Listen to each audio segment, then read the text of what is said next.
네, 감사합니다. 우리 시작하면서 그냥 마음도 좀 모을 성가 하나 할까요? 네, 우리 로사리오 성을 맞아서 시작도 하고 마침 한 곡 할 텐데 236번 사랑하러 어머니 하고 기도하고 주의 기도하고 시작하겠습니다. 236번입니다.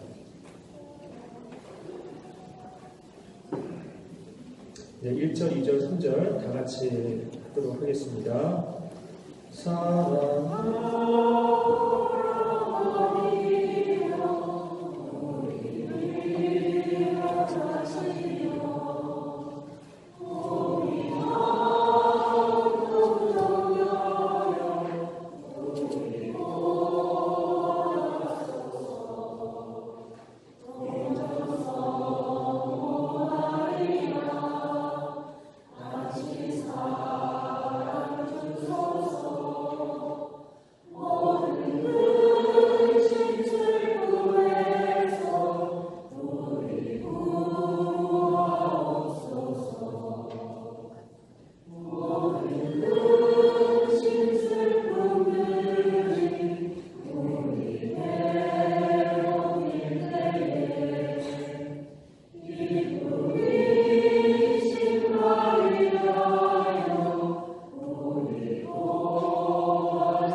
주의 기도로 시작하겠습니다. 성부와 성자와 성령의 이름으로 아멘. 하늘에 계신 우리 아버지의 이름이 거룩히 빛나시며 아버지의 나라가 오시며 아버지의 뜻이 하늘에서와 같이 땅에서도 이루어지소서. 오늘 저희에게 일용할 양식을 주시고 저희에게 잘못한 자를 저희가 용서하오니 저희의 죄를 용서하시고 저희를 유혹에 빠지지 마시고 악에서 도와주소서.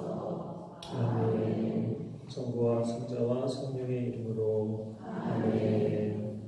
네, 저희가 그 성가로 시작을 했는데 제가 그 신앙교육에 대한 공부를 좀 했어요. 근데 그 신앙교육과 관련된 그 교육학자가 이야기하기를 우리가 하나님께 드린 기도 있죠. 기도 중에서 가장 좋은 기도 중 하나가 성가예요.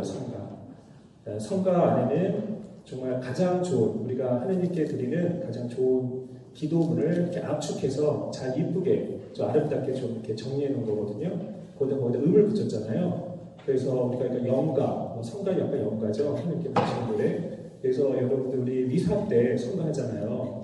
그때 여러분들이 정말 마음을 담아서 크게 우렁차게 하면 내 마음도 하나님께 이렇게 향하고 또 사람들 성가들은 이렇게 마음이 좀 하나님께 이렇게 움직인다 그럴까요? 그래서 성가는 좀 크게 이렇게 함께 하면 참 좋은 것 같아요. 그래서 여러분들도 성가 몇 개 정도는 내가 좀 좋아하는 것을 좀 외워두시고 좀 힘들 때 부르시면 많이 위안이 되지 않을까 싶습니다. 그래서 여러분들 앞으로 이제 성가하실 때 어떤 때 보면 되게 조용해요. 그러면 그런데 어떤 본당 보면 성가들이 되게 우렁차거든요. 그럴 때 미사 드릴 때는 저도 사제도 더 힘이 나는 것 같아요. 여러분들도 성가는 참 하나님께 드리는 정말 좋은 기도다라고 생각하셔서 성가를 좀 많이 부르시면 좋을 것 같습니다. 네, 지난 시간에 동안 약간 복습하겠습니다. 아주 쉬운 거 하나. 우리가 신앙생활을 잘하려면 3H를 잘해야 된다고 했어요. 3H. 기억나시나요? 3H가 뭐예요? 네, 헤드, 하트, 핸드 이렇게 했어요. 그래서 머리 신앙, 그래서 우리가 하느님을 알아가는 것, 우리가 하느님께 대한 공부를 해야 된다. 그래서 머리신앙, 마음신앙은 우리가 하느님을 사랑하는 것, 하느님과 좀 더 친밀한 관계를 갖는 것, 그것을 위해서는 우리가 기도 생활 열심히 해야 된다. 그리고 우리 미사 참석 잘해야 된다. 말씀드렸고, 핸드신앙, 실천, 그죠? 실천은 뭐 얘기했어요? 교회 활동 여러분들이 잘 참여하고 교회 공동체에 참여하시고 그 다음에 우리 이웃 돕기도 잘 하셔야 되지만 또 중요한 것이 하나가 우리가 복음 선포, 다른 사람들에게 복음을 전하는 것도 중요한 실천이다라고 말씀드렸습니다. 오늘 말씀드릴 거는요, 머리신앙과 관련된 거예요. 그래서 우리가 하느님에 대해서 우리 신앙의 진리에 대해서 좀 알면 알수록, 좀 더 깊이 알면 알수록 우리의 믿음도 더 굳건해지고 더 이렇게 강해진다고 그럴까요? 그렇게 될 수 있거든요. 그래서 오늘 우리가 알아야 될 가톨릭이 가르치는 중요한 교리에 대해서 좀 쉽게, 나름대로 좀 쉽게 설명을 드릴 거고요. 그걸 통해서 우리가 믿는 신앙이, 종교가 이런 종교구나 라는 걸 좀 더 이렇게 가지게 되시지 않을까 싶습니다. 중요한 게 이걸 알기 위해서는요, 신적 계시라는 것하고 교도권, 이런 개념이 있는데 좀 어렵긴 하지만 이 개념을 좀 알고 계시면 우리가 중요 교리가 어떻게 형성됐는지, 그 다음에 요즘 여러분들 이단이 좀 많죠. 이단 종교라고 하는 신천지, 그죠? 그런데 이게 잘 넘어가지 않아요. 그래서 그런 말씀을 좀 드리도록 하겠습니다. 계시라는 게 뭔가? 계시라는 말 많이 하죠. 계시라는 게 어떤 걸까요? 계시라는 것을 이렇게 정의합니다. 어떤 것을 숨기고 있는 베일을 걷어낸다. 그러니까 어떤 것을 숨기고 있는 커튼이 쳐져 있어요. 커튼을 쫙 걷어내는 거예요. 감춰져 있던 것을 쫙 드러내주는 거거든요. 계시라고 하는데, 근데 신적 계시라는 것은 이게 감춰져 있는 것을 하느님께서 걷어내서 그 진리를 알려주시는 것을 신적 계시라고 해요. 그래서 신적 계시라는 것이 있는데, 그러면 신적 계시는 우리 카톨릭에서는, 그리스도교, 가톨릭뿐만 아니라 그리스도교에서는 하느님께서 우리가 알아야 될 어떤 그 진리에 대해서 하느님께서 직접 알려주시는 것을 우리가 신적 계시라고 그렇게 이야기를 하거든요. 그래서 하느님께서 당신에 대해서 누구를 통해서 알려주셨나요? 처음에는 예언자들을 통해서 이스라엘 백성을 선택하셨고, 그죠? 이스라엘 백성에게 하느님 당신을 보여주셨어요, 그죠? 그 예언자들을 통해서 당신이 어떤 분이신지를 알려주셨어요. 그리고 신약에 와서 누구한테요? 예수님한테. 그러니까 예수님을 통해서 하느님의 당신의 어떤 구원 진리에 대해서 하느님 나라에 대한 많은 것들을 알려주셨어요. 그래서 하느님을 온전히 보여주신 분은 예수님이라고 그러죠. 그래서 우리가 하느님에 대해서, 또 우리 구원이라는 것에 대해서, 그리고 우리가 정말 따라 살아야 될 진정한 진리가 무엇인지에 대해서 알게 됐죠. 이걸 신적 계시라고 합니다. 그럼 이 신적 계시를 무엇을 통해서 우리가 알 수 있나요? 우리가 구체적으로 알 수 있는 것은 성경이죠, 성경. 그래서 하느님께서 이스라엘 백성을 어떻게 선택하셨는지, 아니 인간을 어떻게 창조하셨는지, 그리고 인간이 어떻게 정말 세상 안에서 살아가고 죄를 짓고 그러면서 하느님께서 얼마나 인간을 사랑하셨는지 드러내주고, 그럼에도 불구하고 인간은 잘못을 저지르고 구원을 이끌기 위해서 이렇게 됐다 알려주는 게 이제 성경이죠. 그래서 우리가 하느님의 신적 계시를 알 수 있는 가장 확실한 길은 성경을 통해 알 수 있어요. 성경을 보면 알 수 있죠. 그리고 또 하나 있어요. 가톨릭은 뭐가 있나요? 성전이라고 들어보셨어요? 성전이라는 게 있어요. 성경과 성전 이렇게 얘기를 하거든요. 성전은 교회 전승이라고 해요. 교회 전승. 그러니까 이게 어떤 거냐면 성경은 어떻게 쓰여졌어요? 하느님께서 뚝 떨어뜨려졌나요? 아니죠. 인류가 하느님을 경험을 했어요. 체험을 했어요. 그것을 어떤 성령의 영감을 받은 성경 저자들이 글로 기록한 거거든요. 그것을 받았고 그것 중에서 이것은 정말 하나님의 뜻이다, 그렇지 않다를 구분을 해서 성경과 어떤 경전에서도 이건 성경의 어떤 정경, 하나는 위경 이렇게 좀 구분을 했거든요. 그렇게 해서 어떤 성경이라는 것이 만들어진 거예요. 어떻게 보면. 근데 그것을 누가 했다고 보는 거냐면 성령께서 하셨다고 하는 거거든요. 성령께서 성령의 영감을 받아서 지어진 것을 성경이라고 하고, 우리는 그것을 어떻게 보면 그의 권위를 인정하는 거죠. 그대로 하나님의 말씀이라고. 똑같이 어떤 성령께서 활동하시는데 예수님께서 교회를 세우셨죠. 그죠? 그 교회 안에는 성령께서 머물러 계시다고 해요. 제가 나중에 또 말씀드리겠지만, 그래서 성령께서 교회 안에 머물러 계시기 때문에 교회에서 공식적으로 이루어지는 어떤 결정, 가르침은 그것도 성령의 뜻이고 성경과 같은 권위를 갖는다고 그러죠. 그것을 성전이라고 해요. 그래서 우리가 초대교회에서부터 교부들께서 어떤 예수님의 죽음과 부활에 대한 것, 아니면 또 예언자들 이야기한 것, 어떤 구약의 이스라엘에 있었던 것들을 가르치며 쭉 전달해 내려왔어요. 그것들, 그 다음에 전례생활이 있죠. 지금의 우리 전례생활 하죠. 이것도 초대교회부터 쭉 왔던 거죠. 그리고 교회 안에서 이루어진 많은 생활들이 있어요. 이런 것들 안에서도 성령께서 활동하시는 거기 때문에 그것도 마찬가지로 성경과 같은 권위를 부여해요. 그게 성전이거든요. 그래서 글로 기록된 하느님의 계시는 성경, 글로 기록되지 않고 전해져 내려온 것은 성전. 이 두 가지를 얘기해요. 그래서 성경과 성전이 어떻게 보면 신적 계시, 하느님께서 어떤 참된 진리를 우리에게 알려주시는 방법인데, 근데 이것을 올바로 해석해야 되잖아요. 그죠? 성경이 있는데 각자가 보다 보면, 왜냐하면 이것이 글자 그대로 받아들여야 될 것도 있지만 어떤 것은 상당히 좀 상징적인 의미를 담고 있기도 하고 또 그 당시 어떤 문화를 담고 있는 게 있어요. 그래서 어떤 거는 지금 이야기를 좀 이해 못하는 것들이 있거든요. 근데 사람이 어떻게 보느냐에 따라서 좀 달라질 수 있어요. 근데 이것을 해석해야 되잖아요. 그럼 교회 공적 권위를 가지고 해석하는데 우리 가톨릭에서 누가 하나요? 그거를 교황님께서 최종적인 위임을 받아서 하시지만 우리 정말 교회 교부들, 주교님들께서 그 일을 하시는 거고 최종적으로 교황님의 이름으로 나오는 것은 교회 안에서는 성령께서 활동하시기 때문에 그 권위를 우리가 인정하는 거예요. 그래서 어떤 성경, 성전에 대한 것들을 올바로 해석하고 그거에 대한 어떤 것을 정말 풀이해서 알려주는 그 권위를 우리가 뭐라고 부르냐면 교도권이라고 해요. 그래서 성경과 성전에 대해서 올바로 해석하고 그것을 알려주는 어떤 권한, 교회 권한을 교도권이라고 그러거든요.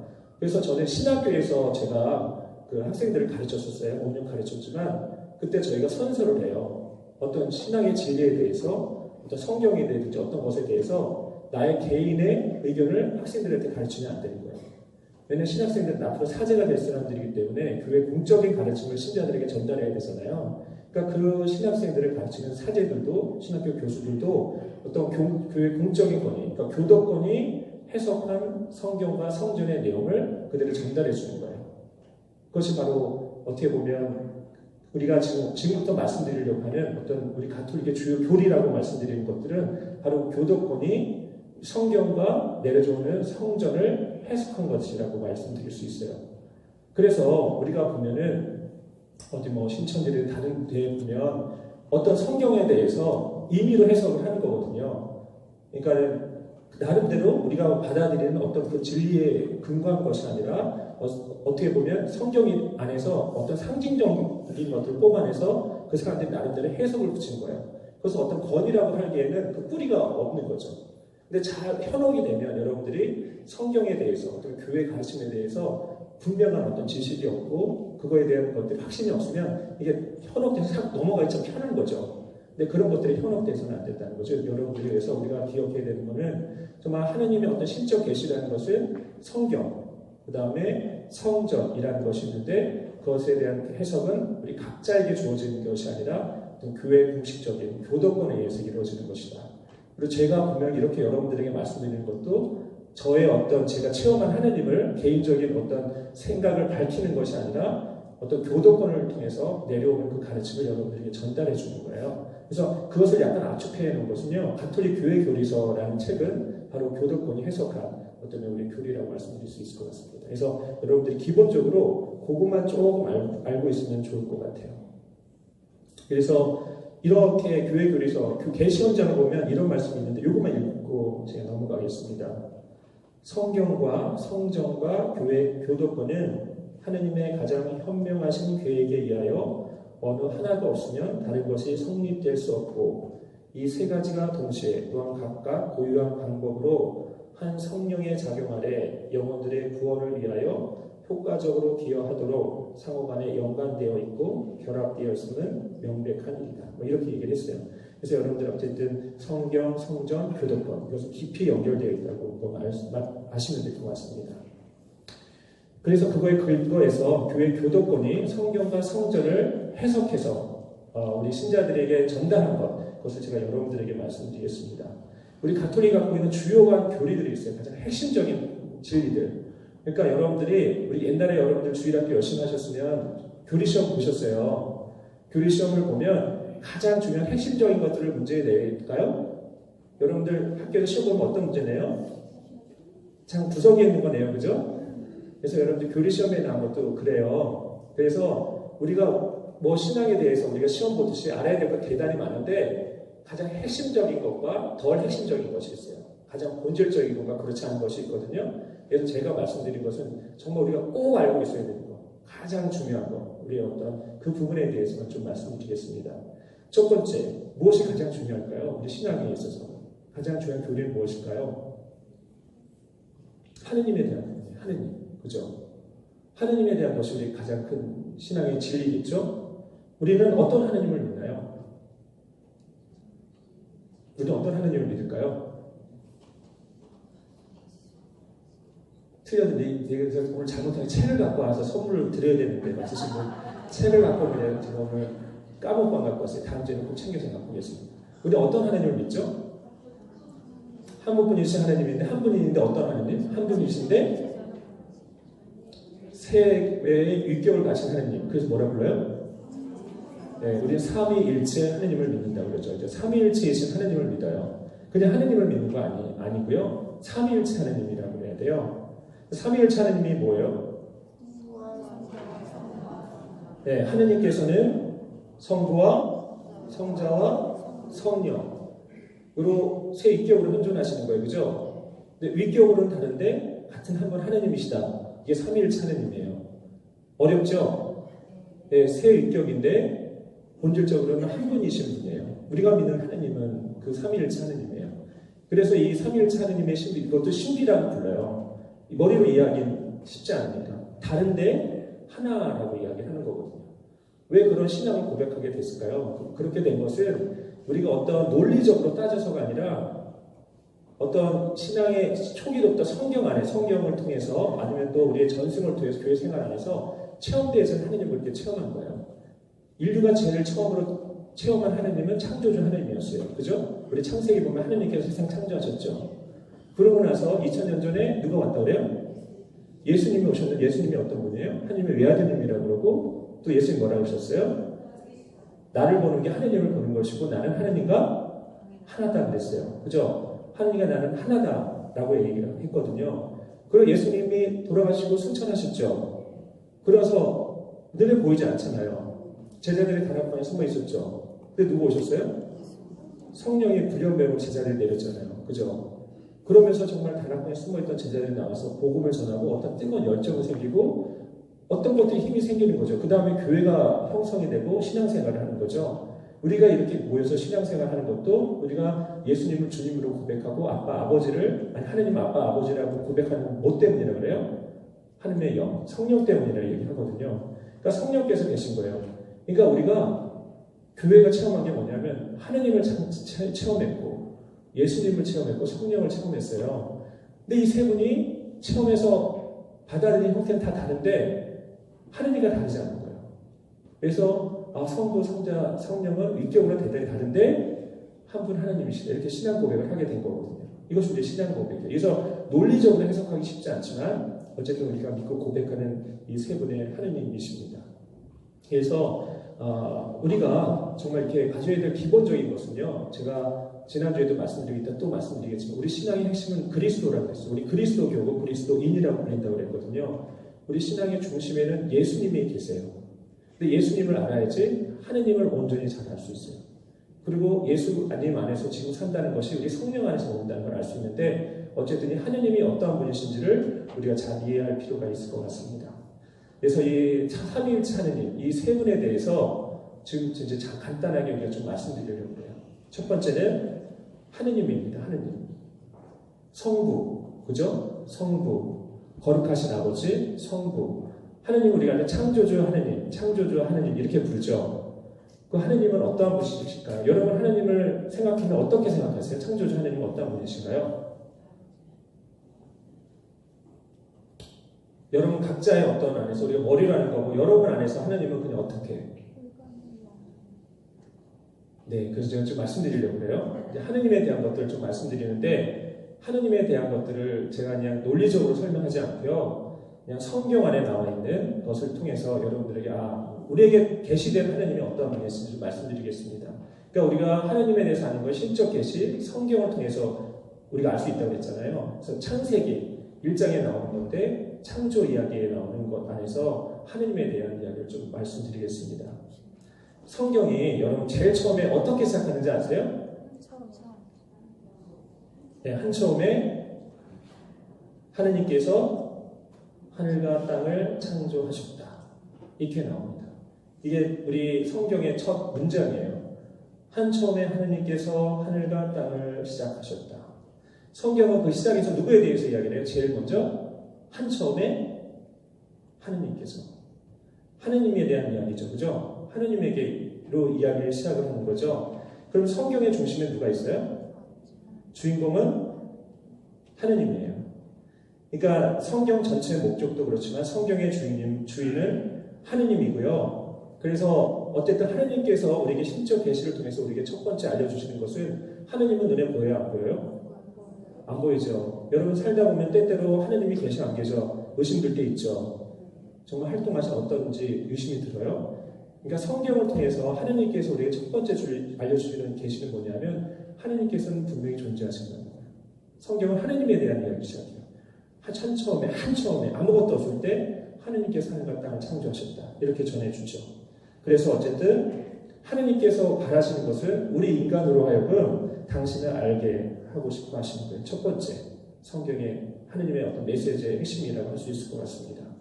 그리고 또 이것이 알려주는 것은 하느님께서 어떤 존재이시냐면 모든 것들을 하느님께서 창조하셨다. 한 처음에 아무것도 없을 때 하느님께서 하늘과 땅을 창조하셨다. 이것은 뭐냐면 영원하신 하느님께서 한 처음부터 계셨던 하느님께서는 당신 의회에 존재하는 모든 것을 창조하셨다. 그 시작을 갖게 하셨다. 이거예요. 그러니까 하느님은 창조주 하느님이에요.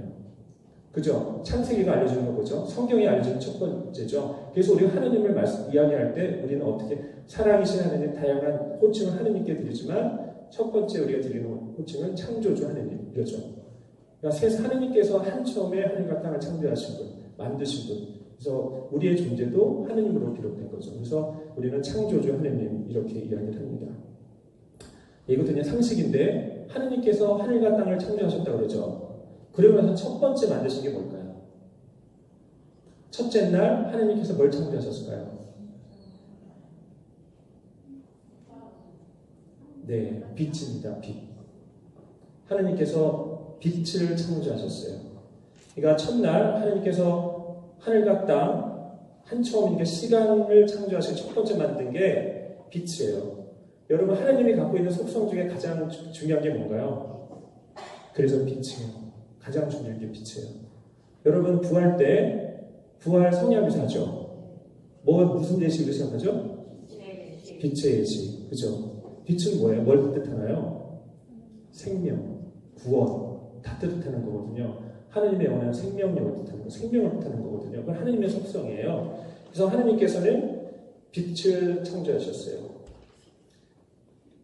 요한 1서를 보면 이렇죠. 하느님은 빛이시고 하느님 안에는 어둠이 전혀 없으시기 때문이다. 그래서 빛은 하느님을 드러내는 속성이고 그리고 빛을 창조하셨어요. 예수님도 그러셨죠. 나는 세상의 빛이다. 세상의 빛이다. 그래서 이거 성경을 잘 보면요. 그 안에 담고 있는 그 메시지가 참 큰데 말씀드렸던 것처럼 창조주 하느님을 드러내게 한 거고 첫 번째 창조하신 거 빛은 하느님의 속성 중에서 첫 번째 중요한 것이죠. 여기서 또 말씀드리고 싶은 거는 한 첫째 날 그랬죠. 하느님께서 세상을 며칠 동안 창조하셨나요? 6일 동안 만드시고 마지막 날 쉬셨어요. 그러면 그 날 하루는 무엇을 뜻하는 것일까? 그 하루는 뭘 뜻하시는 것일까? 좀 말씀드리겠습니다. 정확한 24시간을 뜻하지 않죠. 여러분 우리 과학에서도 물리학에서 상대성의 이론 그래요. 시간은 다 다르다고 그러잖아요. 상대적이라고 그러는데 성경 안에서도 마찬가지예요. 성경 안에서의 시간은 24시간을 뜻하지 않죠. 창조 때 하루는 만드시고 둘째 날 만드셨다고 할 때 이 하루는 우리가 이야기하는 24시간을 이야기하지 않아요. 이건 하느님의 시간인데 성경 안에서는 이렇게 표현하죠. 우리 시편 90장을 보면 하루를 어떻게 표현하나요? 하루가 1000년과 같다고 그랬어요. 그죠? 우리 베드로 사도도 이렇게 했어요. 주님께는 하루가 1000년 같고 1000년이 하루 같습니다. 그랬어요. 시편에 보면 이렇게 돼 있어요. 천년도 당신 눈에는 지나간 어제 같고 야경의 한때와도 같습니다. 그랬어요. 그러니까 우리의 시간이랑 하느님의 시간은 상당히 다른데요. 그래서 저는 이것도 여러분들이 참 묵상하면 참 묵상할 것이 참 많아요. 시간에 대한 개념인데 우리의 우리 인생의 어떤 그 세월을 좀 따져보면 저는 약간 하루살이 인생에서 좀 바라보고자 하는데 우리는 정말 70년, 80년, 100세를 누리는 것이 되게 그것이 중요하잖아요. 한 해라는 것이 참 중요한데 하느님의 눈에서 봤을 때 우리의 어떤 100년이라는 7, 80년 긴 세월도 사실 하루살이 인생만도 못한 것이 있겠다라는 생각이 들었어요. 하느님은 천년도 하루같이 휙 지나가잖아요. 영원이라는 시간 속에서. 그러면 그 안에서 100년이라는 시간은 좀 눈 깜짝할 사이의 시간이잖아요. 근데 또 바꿔서 내가 하느님에 잊히고 하루살이의 인생을 보면 하루살이가 하루를 사는데 하루를 다 채워서 살 수 있고 한 낮에 살다가 갈 수 있고 아침에 살다가 갈 수도 있죠. 하루살이 인생에서는 그게 상당히 중요한 거예요. 몇 시간 더 살고 안 살고가. 근데 우리 눈에서 보면 별거 아니잖아요. 그죠? 아침에 가나 점심 때 가나 저녁 때 가나 거기서 거기잖아요. 근데 더 큰 시간에서 보면 정말 그런데 어떻게 보면 우리 안에서 참 치열한데 하느님 안에서는 되게 정말 눈 깜짝할 수 있어 지나갈 만큼의 어떤 세월이구나 이런 생각이 좀 들 때가 있어요. 그런데 그만큼 우리의 어떤 인생이라는 것이 눈 깜빡할 수 있어 지나가는 그런 시간인데 그걸 약간 또 뒤집어 보면요. 우리가 하느님 안에서 시간 개념을 갖고 있다 보면 그 시간은 또 무한대로 늘려질 수 있는 시간이에요. 왜냐하면 하느님에게는 천년도 하루 같지만 하루도 얼마 같대요? 하루도 천년 같다고 하잖아요. 그죠?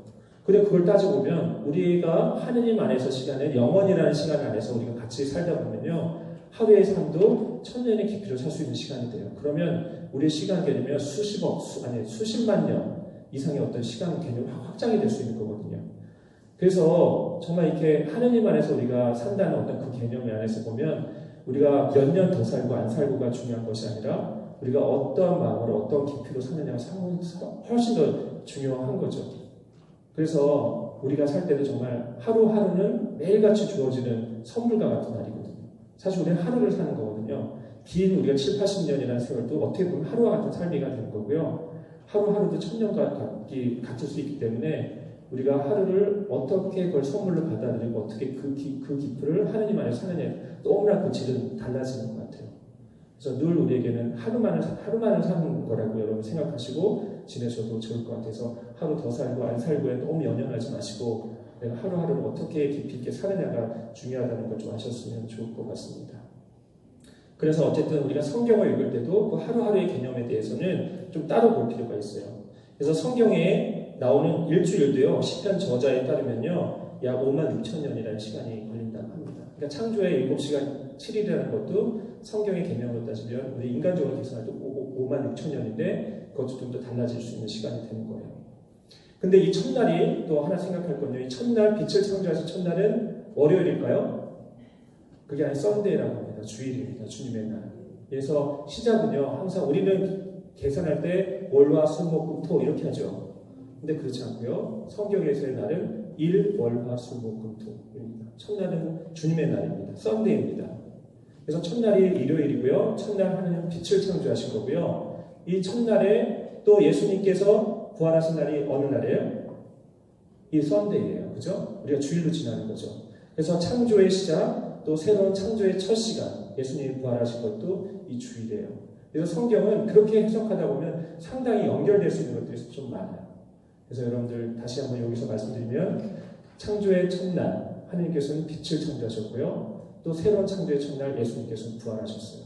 그리고 우리 구원에 있어서 생명, 어떤 것을 탈 때 빛이라는 것은 상당히 좀 중요한 모습을 갖고 있다고 말씀드릴 수도 있을 것 같습니다. 인간은 무슨 날, 몇째 날 창조됐나요? 인간은 6째 날. 그러면 무슨 요일? 금요일입니다. 금요일, 인간이 창조된 날은 금요일이라고 할 수 있어요. 우리 개념으로 하다면요. 근데 하나님께서 어떻게 창조하셨대요? 하나님께서 당신의 모습으로 사람을 창조하셨다. 하나님의 모습으로 사람을 창조하시되 남자와 여자도 그들을 창조하셨다. 이렇게 전해져요. 중요한 게 그거예요. 사람을 누구의 모습대로 창조하셨대요? 사람을 하느님의 모습을 담게 하느님의 모습으로 창조하셨다. 이렇게 얘기했어요. 이게 뜻하는 게 뭘까요? 성경이 알려주는 하느님께서 우리에게 알려주시는 메시지는 뭘까요? 인간을 매우 특별하게 생각하셨다는 거죠. 인간을 매우 특별하게 생각하셨다는 거고 또 인간에 대한 사랑이 정말 크다는 것을 알려주는 가장 핵심적인 거예요. 자식은 누굴 닮아요? 부모를 닮죠. 부모를 닮고 있어요. 그러면 우리는 하느님의 모습대로 창조되어 있다. 우리는 누굴 닮은 거예요? 하느님을 닮고 있는 거죠. 그럼 우리 안에는 무엇이 주어져 있나요? 신적 본성이 담겨져 있는 거예요. 우리에게는 하느님 성이 있어요. 그래서 하느님을 향하는 어떤 욕구를 갖고 있어요. 하느님을 향한 갈망을 갖고 있어요. 아마미에. 신기한 거죠. 그런데 또 한편에서는 인간은 대단히 미천하고 정말 먼지와도 같아요. 그래서 그 창세기 2장을 보면요. 어떻게 표현하고 있냐. 거기서는요. 인간은 흙으로 빚어 만들었다고 표현하고 있죠. 하느님은 인간을 당신의 모습대로 창조하셨는데 흙을 빚어서 만들었어요. 그 흙은 뭐예요? 먼지거든요. 그러니까 이게 뜻하는 게 뭐냐면 인간의 약간 이중성이라고 이야기를 해요. 파스칼이라는 철학자가 있는데요. 인간은 생각하는 갈대이다. 뭐 이런 말을 했거든요. 이것도 그걸 뜻한다 그러는데 그러니까 두 가지를 잘 봐야 돼요. 이게 우리 그리스도교에서 이야기하는 것이기도 하고요. 우리 인간의 본질적인 것이기도 한데 한편에서는요. 인간은 상당히 좀 미약하고 별 볼이 없어요. 우리가 살아봤자 100년 이상 못 살죠. 우리는 어차피 죽어야 될 운명을 갖고 있잖아요. 늙어가고 저 힘도 빠지고 모든 것들이 다 그렇잖아요. 그럼 정말 볼품 없어요. 그 사람들 중에서도 그럴 수도 있어요. 하지만 그렇게 우리가 좌절하고 실망스러울 수 있는데 우리가 가질 수 있는 희망은 뭐예요? 우리 각자에게는 하느님의 본성을 갖고 있다는 거죠. 하느님 신성을 갖고 있어요. 대단히 거룩한 거거든요. 그래서 이 우주 만물 안에서 그 어떤 존재보다도 뭐 태양이 없어 우리는 살 수 없지만 태양은 하나의 물질이고 태양이라는 존재보다도 인간은 더 귀한 존재라고 하는 거죠. 하나님의 모습을 닮았습니다. 우리는 하나님을 아빠, 아버지라고 부르니까. 그런데 이렇게 신적 본성을 갖고 있는데 그럼 우리 하나님과 같은 존재냐? 또 그렇지는 않은 거죠. 인간은 흙으로 빚어 만든 정말 하나님 없이는 하나도 할 수 없는 존재라는 거죠. 그러니까 인간은 어떤 면에서는 한없이 좀 겸손해야 되고요. 하나님 앞에서는 겸손해야 돼요. 그러니까 제가 지난 주에 말씀드린 것처럼 하나님과 우리 관계에 있어서는 하나님이 우리를 올려주셨기 때문에 우리의 품위가 올라갔지만 겸손해야죠. 하나님과 우리 관계에서는 주도권 하나님한테 있는 걸 인정해야죠. 그래서 한없이 겸손해야 되고 또 한없이 우리가 내가 나락으로 떨어져 절망스러울 때는 내가 갖고 있는 신적 본성을 가지고 희망을 가지고 살 수 있어요. 그러니까 그래서 어쨌든 우리에게는 신적 그런 본성을 가지고 있어요. 되게 고귀한 거거든요. 이런 말이 있어요. 인간 마음 안에는 하느님 외에는 그 어떤 것으로도 채울 수 없는 그 빈 공간이 있다는 표현을 이 파스칼이라는 사람도 얘기했는데 저는 그걸 지금 체험했거든요. 제가 그 얘기 들었는지 모르지만 저의 사제의 성소, 나의 사제의 성소가 뭔가 했을 때는 저는 그거라는 생각이 들어요. 그냥 짧게 아주 짧게 저희는 성소에 잠깐만 하면요. 저는 어렸을 때부터 우리 집안이 그래도 가톨릭 주교고요. 아들 사형제예요. 제가 셋째 아들이에요. 셋째 아들인데 우리 어머니가 아들 사형제 중에 한 명은 신부가 됐으면 좋겠다 생각하셨대요. 그리고 누굴 제안을 두고 기도하셨을까요? 제일 똑똑하고 제일 잘생긴 아들, 하나님께 부르되 흠없는 아들, 저라고 생각하셨대요. 네, 우리 사형제 중에서는 같이 찾아가는 건 아닌데요. 지향을 기도하셨는데 제가 한 5살 때부터 지향을 기도하셨대요. 근데 저한테 얘기를 하지 않으셨어요. 제가 신부되고 나서 알았어요. 그 얘기를 나중에 우리 어머니가 편지를 쓰셨어요. 신부되고 나서 저에게 편지를 써주셨는데 그 안에 그 내용으로 있는 걸 알았어요. 그냥 속으로 어머니 혼자 기도를 하셨어요. 그래서 어쨌든 그런 지향이 있었고 저는 어쨌든 성당 생활하고 목사도 하고 그랬어요. 주위에 있는 사람들이 다 저보면 너는 신부되면 좋겠어 그랬어요. 그래서 저는 한 번도 생각해보진 않았죠. 몰랐었죠, 어릴 때는. 근데 그 장래 희망 적는 거 있잖아요. 주위에서 신부 그러니까 저도 사제, 신부 이렇게 썼어요. 그러고 나서 이제 자연스럽게 난 신부가 돼야 되나 보다 생각하고 중학교 1학년 때부터 예신 모임을 나갔어요. 근데 중3 정도 되니까 어느 정도 이제 생각을 하게 되는데 그때 들었던 생각이 내가 왜 신부가 돼야 하지? 라는 생각을 했어요. 근데 내 안에서 답이 없었어요. 옆에서 나한테 신부되라는 이야기는 있었지만 내가 왜 신부가 돼야 되지? 라는 생각을 해본 적이 없었던 거예요. 그래서 이건 아닌 것 같다 하는 생각이 들었어요. 그래서 그 예비신앙생 모임을 안 나갔어요. 어머니한테는 말씀드렸어요. 근데 반대는 안 하셨거든요. 그리고 정말 나에게 부르심이 있으면 부르심 그때 가야 되겠다 하고 이제 성장생활 했는데, 그러고 나서 성당에서 주일학교 하다가 이쁜 하나님 아래 후배를 봤는데 이쁘더라고요. 마음이 착하고, 그래서 좋은 친구처럼 지내게 됐어요. 그런데 그 친구가 참 좋았는데, 그리고 결혼하면 이런 친구랑 했으면 좋겠다라는 생각도 했어요. 근데 이게 저에게 이제 사제 성소에 있어서 가장 핵심적인 건데, 참 좋은데 결혼했으면 좋겠다는 생각이 드는데, 결혼해서의 삶을 쭉 꿈꿀 수 있잖아요, 그죠? 결혼해서 살면 어떨 것 같다. 그러면 이게 막 행복감이 밀려와야 되는데 마음 하나가 허해요.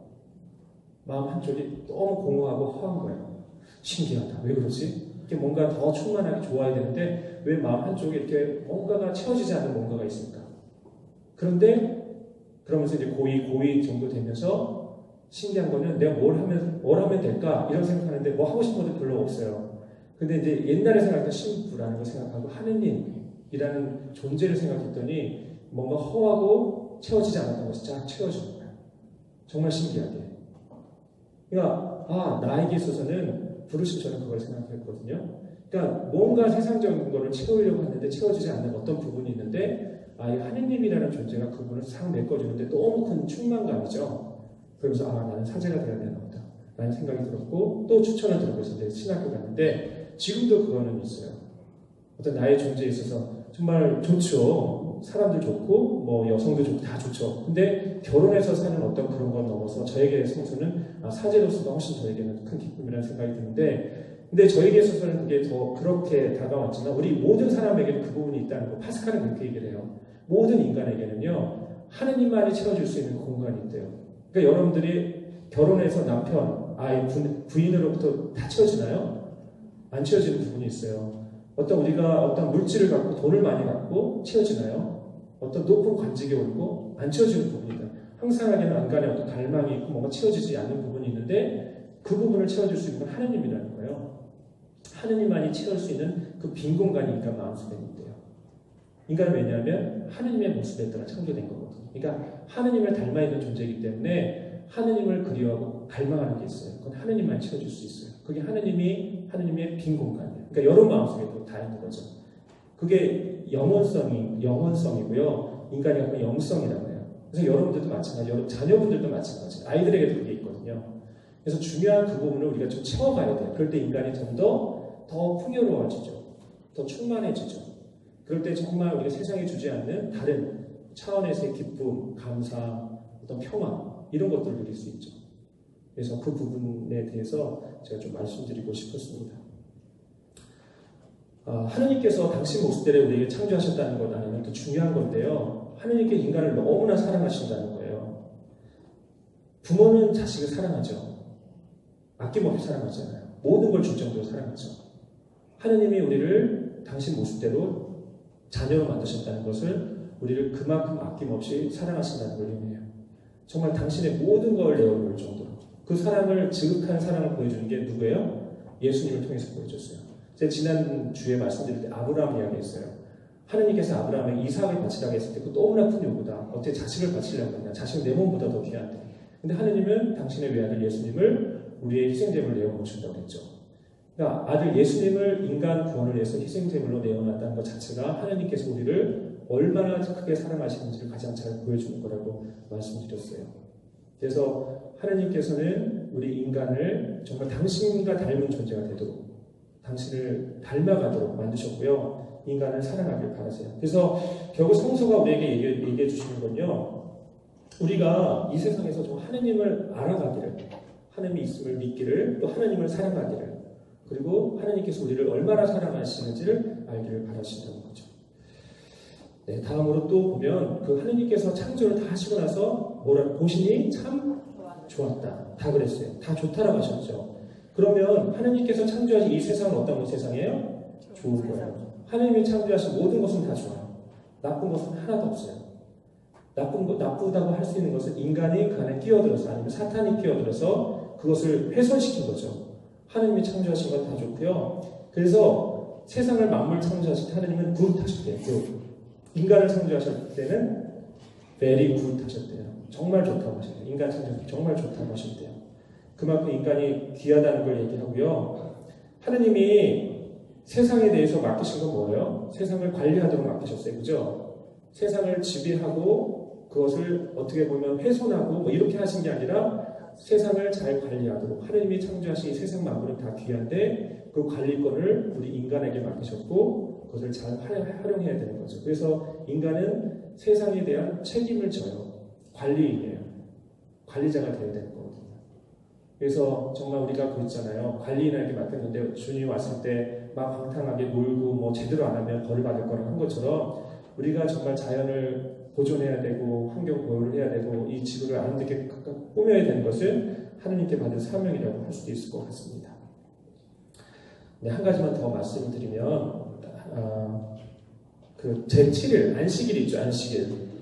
하느님께서 7일째는 어떠셨대요? 쉬셨다고 그랬죠. 왜 쉬셨을까요? 그것은 하느님 당신을 위한 것이 아니라 우리 인간을 위한 거라고 이야기를 합니다.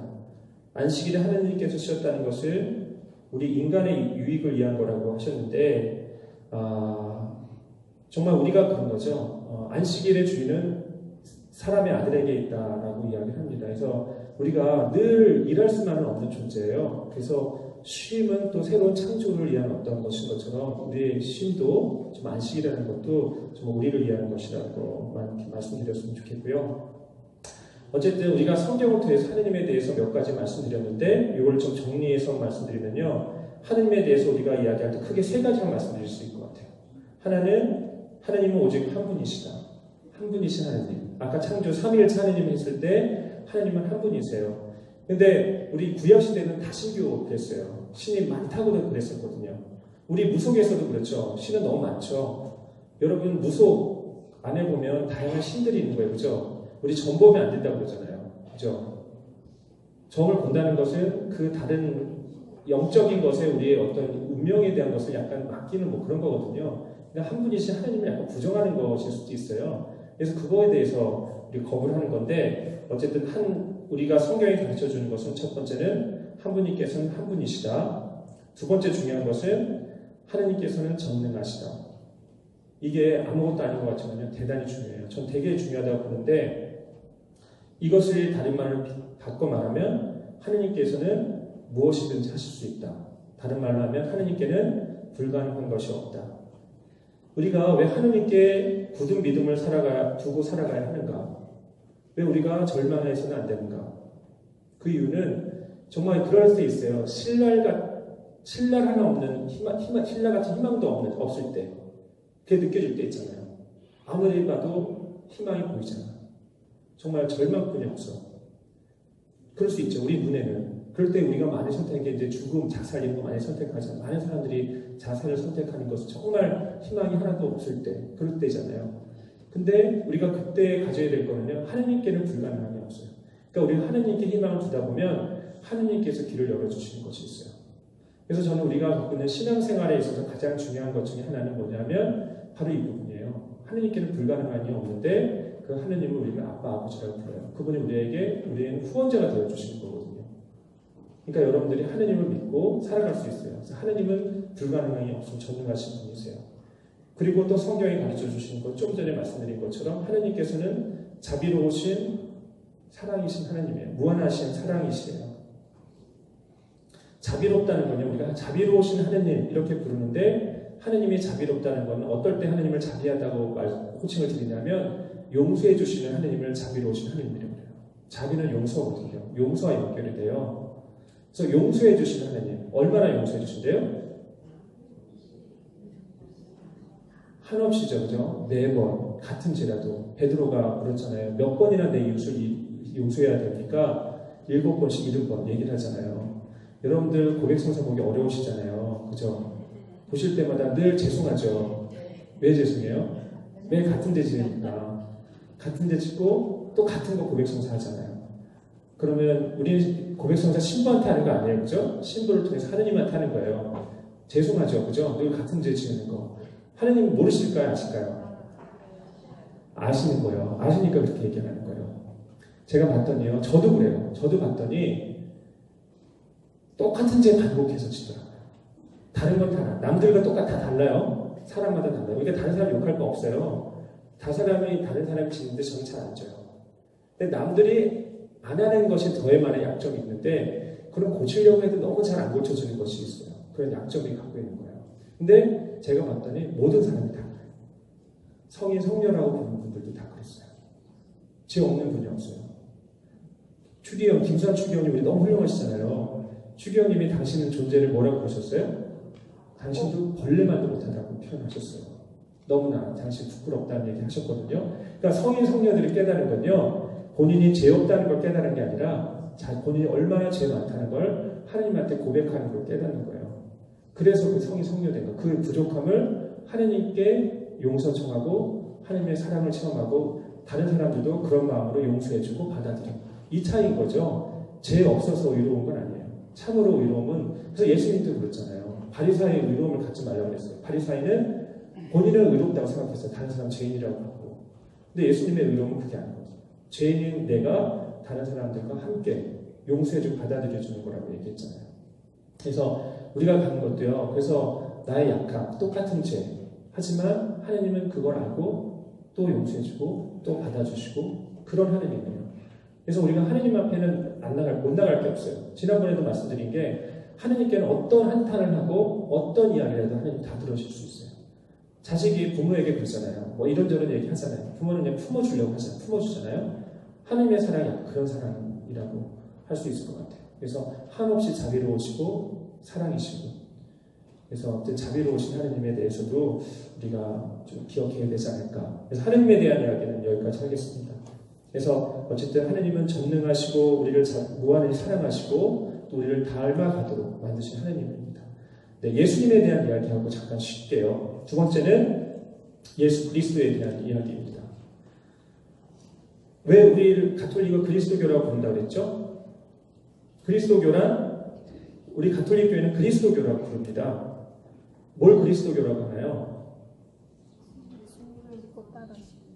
이 책이 필요해요. 그래서 선물을 준다고 해서 딱 얘기하시니까 드리는 얘기인데 그리스도교는 되게 중요한 말이에요. 우리 그리스도교라고 하고요. 우리를 다 그리스도인이라고 불러요.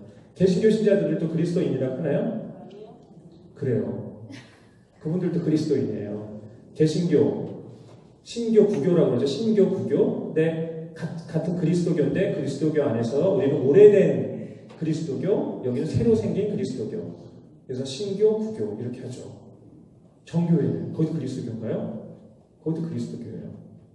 우리는 같은 종교에 그래서 형제교회라고 그래요. 형제교회. 그리스도교로서 형제, 가톨릭과 개신교는 형제예요. 그냥 약간 싸워서 좀 갈라져 나갔을 뿐이죠. 똑같은 형제예요. 가장 핵심적인 걸 공유해요. 뭐죠? 그리스도교란 예수님을 그리스도의 뜻이 뭐라고 그랬죠? 구원자, 메시아. 그러면 우리는 예수님을 그리스도로, 메시아로 믿는 사람들의 모임. 이게 그리스도교예요. 우리는 예수를 그리스도로, 예수님을 구원자, 구세주라고 고백하는 사람들의 어떤 신앙 모임을 그리스도교라고 하는 거예요. 말씀드렸잖아요. 그래서 지난주에 예수님을 메시아가 오지 않았어. 그럼 무슨 종교라요? 유대교예요, 유대교. 구세주는 지금 유대인들은 아직도 메시아를 기다리고 있어요. 예수님을 구세주로 받아들이는 사람들은 우리는 그리스도교라고 해요. 이슬람도 똑같은 하느님이에요. 알라신이 똑같거든요, 우리랑. 그런데 거기서는 예수님은 단지 예언자, 대예언자예요. 그 위에 예언자 또 왔대요. 무함마드, 마호메시라고 부르죠. 그게 이슬람이에요. 그러니까 어떻게 보면 세계 종교가 좀 이렇게 연결되어 있는 것도 있는데, 근데 핵심은 우리는 예수님을 구세주로 믿는 사람들이에요. 그러니까 이것만 알고 있어도 우리가 좀 헷갈리지 않을 수 있어요. 그래서 예수님 우리는 구세주로 믿는 종교다. 이거를 좀 아셨으면 좋겠고요. 그래서 이 그리스도교가 갖고 있는 어떤 핵심 뭐냐면요. 우리가 하느님에 대해서 알아야 되는데 또 하느님께로 나아가야 되는데 그 길을 가장 잘 알려줄 수 있는 분이 예수님이라고 믿는 거예요. 그래서 예수님은 당신이 뭐라고 그랬어요? 길이요, 진리요, 생명이다. 왜냐하면 예수님은 하느님과 같은 분이시기 때문에 하나님의 아들일 뿐만 아니라 예수님을 보는 게 하느님을 보는 거라고 그러고 하느님께서 모든 진리를 예수님을 통해서 가르쳐 주셨다고 그랬거든요. 우리 그걸 믿고 받아들이는 거거든요. 그래서 하느님을 가장 잘 알 수 있는 길은 예수님을 통해서. 그래서 예수님이 우리가 하느님께 나아가는 길이고 또 그 진리이고 또 생명이라고 우리가 고백하는 겁니다. 그래서 이것이 중요한 것 같다는 생각이 들고요. 그래서 우리가 정말 그 신앙적으로 그리스도교 가톨릭 신자로 어떻게 사는 것이 가장 잘 사는 것인가를 보려면요, 우리가 따라야 될 가장 큰 모범은 예수 그리스도가 되시겠죠, 그죠? 그래서 여러분들이 신앙생활 할 때 정말 우리가 구체적으로 어떻게 생각하고 어떻게 말하고 어떻게 실천해야 될까 볼 때 누굴 보면 될 수 있어요? 예수님을 보는 거예요. 예수님처럼 생각하고 예수님처럼 말하고 예수님처럼 실천할 수 있으면 제일 좋은 거예요. 그래서 우리 예수님을 따라 사는 사람들이에요. 그래서 사실 예수님께서 12제자를 뽑으셨지만요, 예수님에게는 12제자만 있었던 게 아니라 엄청나게 많은 제자들이 있었어요. 그 중에서 특별히 12명을 뽑았을 뿐이에요. 다른 사람들도 제자거든요. 그럼 저는 사제로 예수님의 제자로서의 삶을 살아가요. 수행들도 수도자로서 예수님의 제자로서의 삶을 살아가요. 여러분도 평신도로서 누구의 제자? 여러분들도 다 예수님의 제자로서의 삶을 살아가는 거예요. 예수님하고 여러분하고 관계는요, 스승과 제자 관계예요. 똑같아요. 그래서 여러분들의 어떤 신분을 봤을 때 잘 기억하세요. 여러분의 예수님은 스승이에요. 여러분의 스승인 거예요. 그래서 예수님이 어떤 말씀을 주셨나, 나에게 어떤 가르침을 주셨지, 내가 어떻게 살기를 바라지, 그걸 바라볼 수 있으면 좀 달라요. 그러니까 여러분들 신분 훨씬 좀 다르죠. 제자로서의 삶을 살아가는 겁니다. 교회가 예수님에게 대해서 가르쳐 주시는 거 몇 가지나 중요한 걸 말씀드릴게요. 제일 중요한 것은 예수님은 참 하느님이시면서 참 인간이시다. 이게 우리가 가르치는 가장 핵심적인 메시지예요. 예수님은 참 하느님이세요. 하느님과 똑같으세요. 본질적으로 완전히 똑같으세요. 하지만 우리 인간하고도 참 인간이에요. 참 애매해요. 하느님인데 완전한 인간이에요. 그래서 우리 그럴 수 있잖아요. 예수님이 십자가 고통을 겪으셨을 때 하느님의 아들이시니까 안 아프시지 않았을까? 이렇게 생각할 수 있죠. 근데 하느님이시지만 똑같은 인간이시기 때문에 인간과 같은 똑같은 고통을 예수님도 겪으셨다는 거예요. 이 못에 찔렸을 때 그 고통은 우리 인간이 겪는 고통은 똑같은 거예요. 그러니까 누군가 돌아가서 죽었을 때 예수님이 눌린 눈물도 정말 그런 눈물이었다는 거죠. 누가 아픈 사람을 봤을 때 정말 그 연민의 마음으로 다가갔다는 거죠. 누구가 예수님에 대해서 모욕을 했을 때 예수님이 똑같이 모욕감을 느끼고 어떤 그런 것을 느꼈던 거죠. 화도 느끼시고 인간이 가졌던 감정을 다 느끼셨죠. 하지만 하느님께 온전히 하나님 뜻에 순종하셨죠. 하나님 뜻이 무엇인가를 따라가려고 했던 거죠. 그러니까 예수님도 완전한 인간이셨기 때문에 예수님은 우리의 스승이 되실 수 있는 거예요. 그리고 우리가 따라갈 수 있는 길을 찾아갈 수 있는 거예요. 그래서 두 가지를 다 갖고 있다는 거죠. 완전한 하느님이시지만 완전한 인간이시다.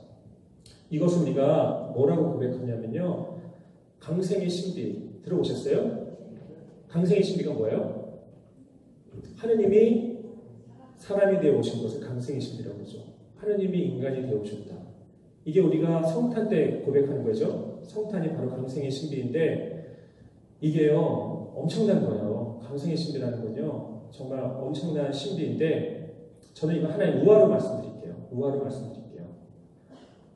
달팽이 우화인데 어느 아름다운 정원이 있었고요. 정원사가 있었어요. 그 정원의 한 구석에 달팽이가 있었어요. 요만한 달팽이가 기어가고 있었어요. 거기 모자라는 것이 하나도 없었거든요. 근데 달팽이들이 거기 먹을 거 많은데 자기들끼리 막 붙어서 아웅다웅 싸우는 거예요. 그래서 엉겨가지고 이 먹을 거 많은 이 좋은 세상에 얘네들이 이렇게 엉겨서 싸우지? 이게 흐트러놔주고 내 싸우지 마. 그리고 먹을 것도 줬는데 그 다음 애들이 또 엉겨서 싸우는 거예요. 이 정원사는 너무 좋은 정원사였거든요. 딱 바라보면서 어떤 생각이 들었냐면 내가 달팽이가 돼서 내려가서 얘네들한테 싸우지 말라고 이렇게 가르쳐줬으면 좋겠는데 이런 생각이 들었대요. 그래서 정원사가 달팽이가 됐어. 그러면 그게 강생의 신비가 되는 거예요. 근데 제가 이거 보면서 뭘 묵상했냐면 여러분들 강아지 좋아하시는 분들 있죠? 개. 저도 강아지 좋아하는데 여러분 강아지 좋다 강아지 될 수 있어요? 내가 개가 돼서 개 세상으로 내려가서 이 마음을 가질 수 있나요? 그거 쉽지 않잖아요. 그죠? 근데 하느님이 인간이 되어 오셨다는 건요 정말 영원성의 어떤 그 시간을 벗어나서 이 한계를 가진 인간이 되어 오신다는 건 너무나 놀라운 거죠.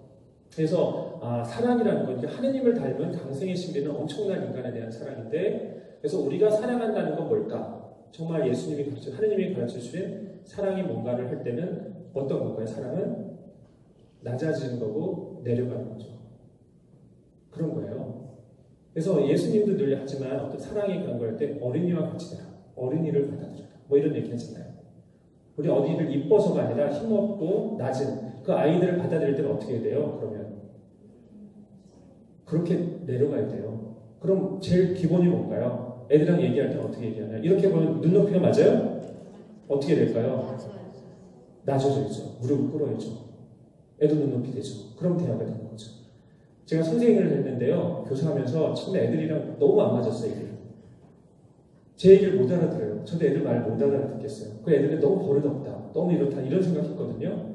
근데 어떤 순간에 싹 바뀌었냐면 애들은 철이 안 들었지. 애들은 철이 안 들었어. 철이 들지 않는 애들을 철 든 것처럼 생각하고 내가 대하려니까 안 되는 거예요. 애들도 저를 이해 못하. 나도 애들이 안 돼. 근데 애들이 철이 안 들었지. 라는 걸 생각하고 애들은 그럴 수 있어. 라고 들어가니까 애들은 대화가 되고 애들이 이뻐 보이고 정말 그 관계가 형성이 되더라고요. 근데 이게 강생의 신비, 낮아지는 사랑의 신비구나. 여러분들이 사람들 만나다 보면 부족한 사람, 마음에 안 드는 여러 사람 있잖아요. 어떤 게 사랑 방법이에요? 낮아지는 거예요.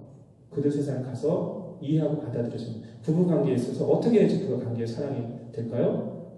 이해하고 받아들여줘야 돼요. 그게 강생의 신비예요. 어떤 관계도 다 그런 것 같아요. 보니까. 근데 우리가 조금 더 다른 위치에서 내 자리에서 왜 저래? 왜 이렇게 올라오지 않아? 여기까지 오자. 이렇게 바라보는 거거든요. 아주 작은 거지만 그런 것 같아요. 두 번째는 예수님께서는 어쨌든 아까도 말씀드린 것 같은데 하느님의 모든 걸 알려주셨어요. 하느님에 대한 모든 것을 예수님을 통해 알려주셨어요. 그래서 예수님께서 그랬어요. 하느님과 나는 하나이다. 나를 본 것이 곧 아버지 하느님을 본 것이다. 아버지께서 하시는 것을 아들도 그대로 할 따름이다. 아버지께서 가지고 계신 것은 모두 나의 것이다. 이렇게 예수님께서 이야기를 하셨어요. 또 하나는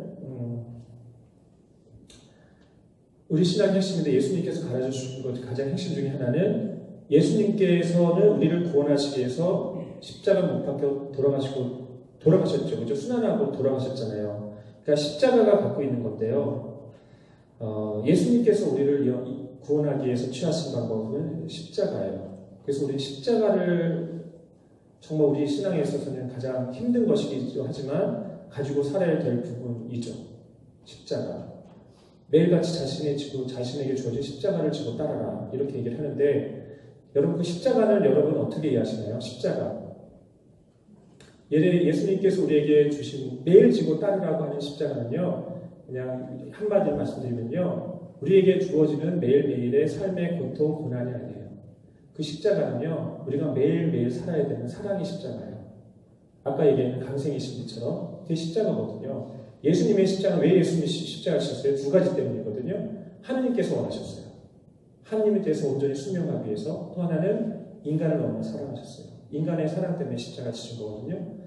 똑같아요. 우리에게 십자가가 요구된다면 첫 번째는 하느님 때문이에요. 우리가 하느님을 위해서 삶의 가운데에서 저희들 불편함이 있고 희생이 있어요. 또 하나는 인간에 대한 사랑이에요. 사랑하는 게 쉽나요? 어려운 거예요. 어떤 분이 그러세요. 시어머니가 너무 너를 힘들게 해요. 그런데 그 싫음에도 불구하고 그걸 뭔가 했어요. 죄를 졌어. 잃어버려. 그 죄요? 죄 아니에요.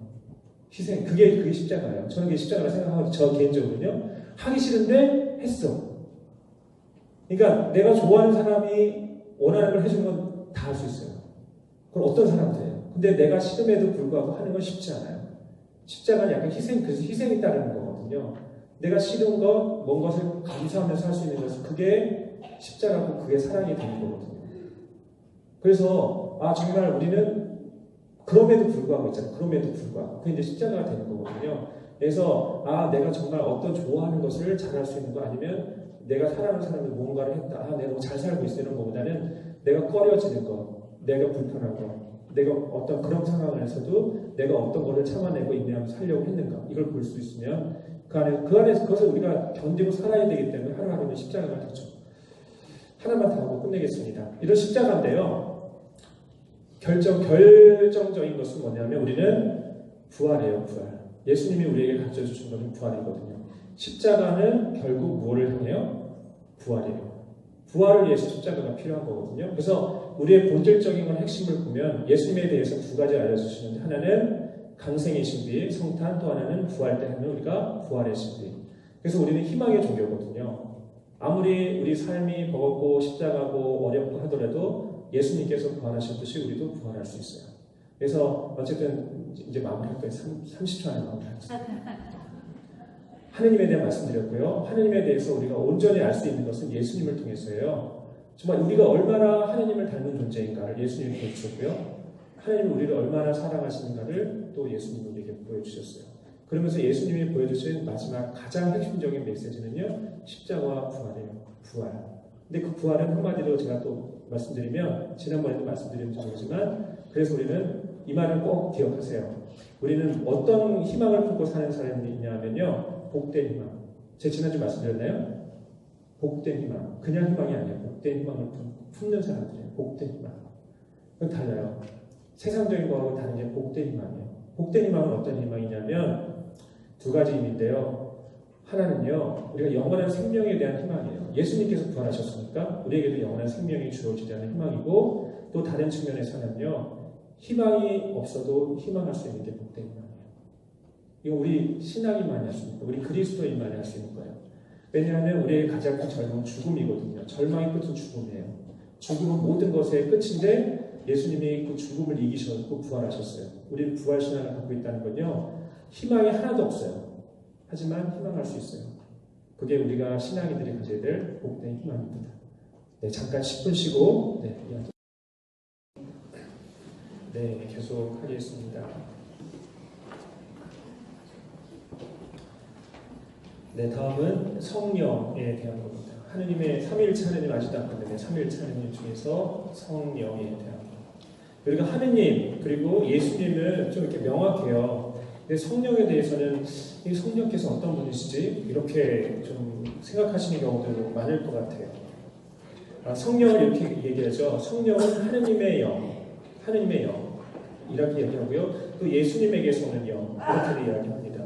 아무튼 성부와 성자에게서 오시는 하나님의 영을 성령이라고 합니다. 성령은 성경 안에서는 주로 어떻게 표현되냐면 바람으로 많이 표현돼요. 바람. 그래서 요한복음 3장 8절에서는 이렇게 나와 있죠. 바람은 불고 싶은 대로 분다. 영에서 태어난 이도 다 일어난다. 그래서 성령은 약간 바람으로 표현돼요. 우리가 눈에 보이지 않아요. 하지만 우리가 바람에 이렇게 느끼는 있다는 걸 알잖아요. 그죠? 이렇게 얼굴 스치고 머리가 휘날리는 거죠. 성령께서도 그래요. 그렇진 않지만 뭐 우리 안에 어떤 뜨거움 뭐 이렇게 제자들도 한 게 부려먹은 어떤 뜨거움을 체험한 거거든요. 그래서 성령 기도에 가면 어떤 그 뜨거움 같은 거 체험하잖아요. 뭔가 내리시는 그런 것들이 다 성령의 어떤 기운이죠. 또 성령은 숨, 입김 이런 표현이 됩니다. 숨과 입김.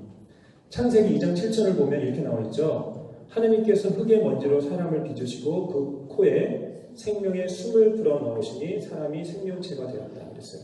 숨을 불어넣으신다고 그래요. 숨. 그 숨은 성령을 뜻하기도 해요. 입김, 숨 이렇게 표현이 됩니다. 우리가 성령을 몇 가지로 이렇게 표현할 수 있는데 성령은요.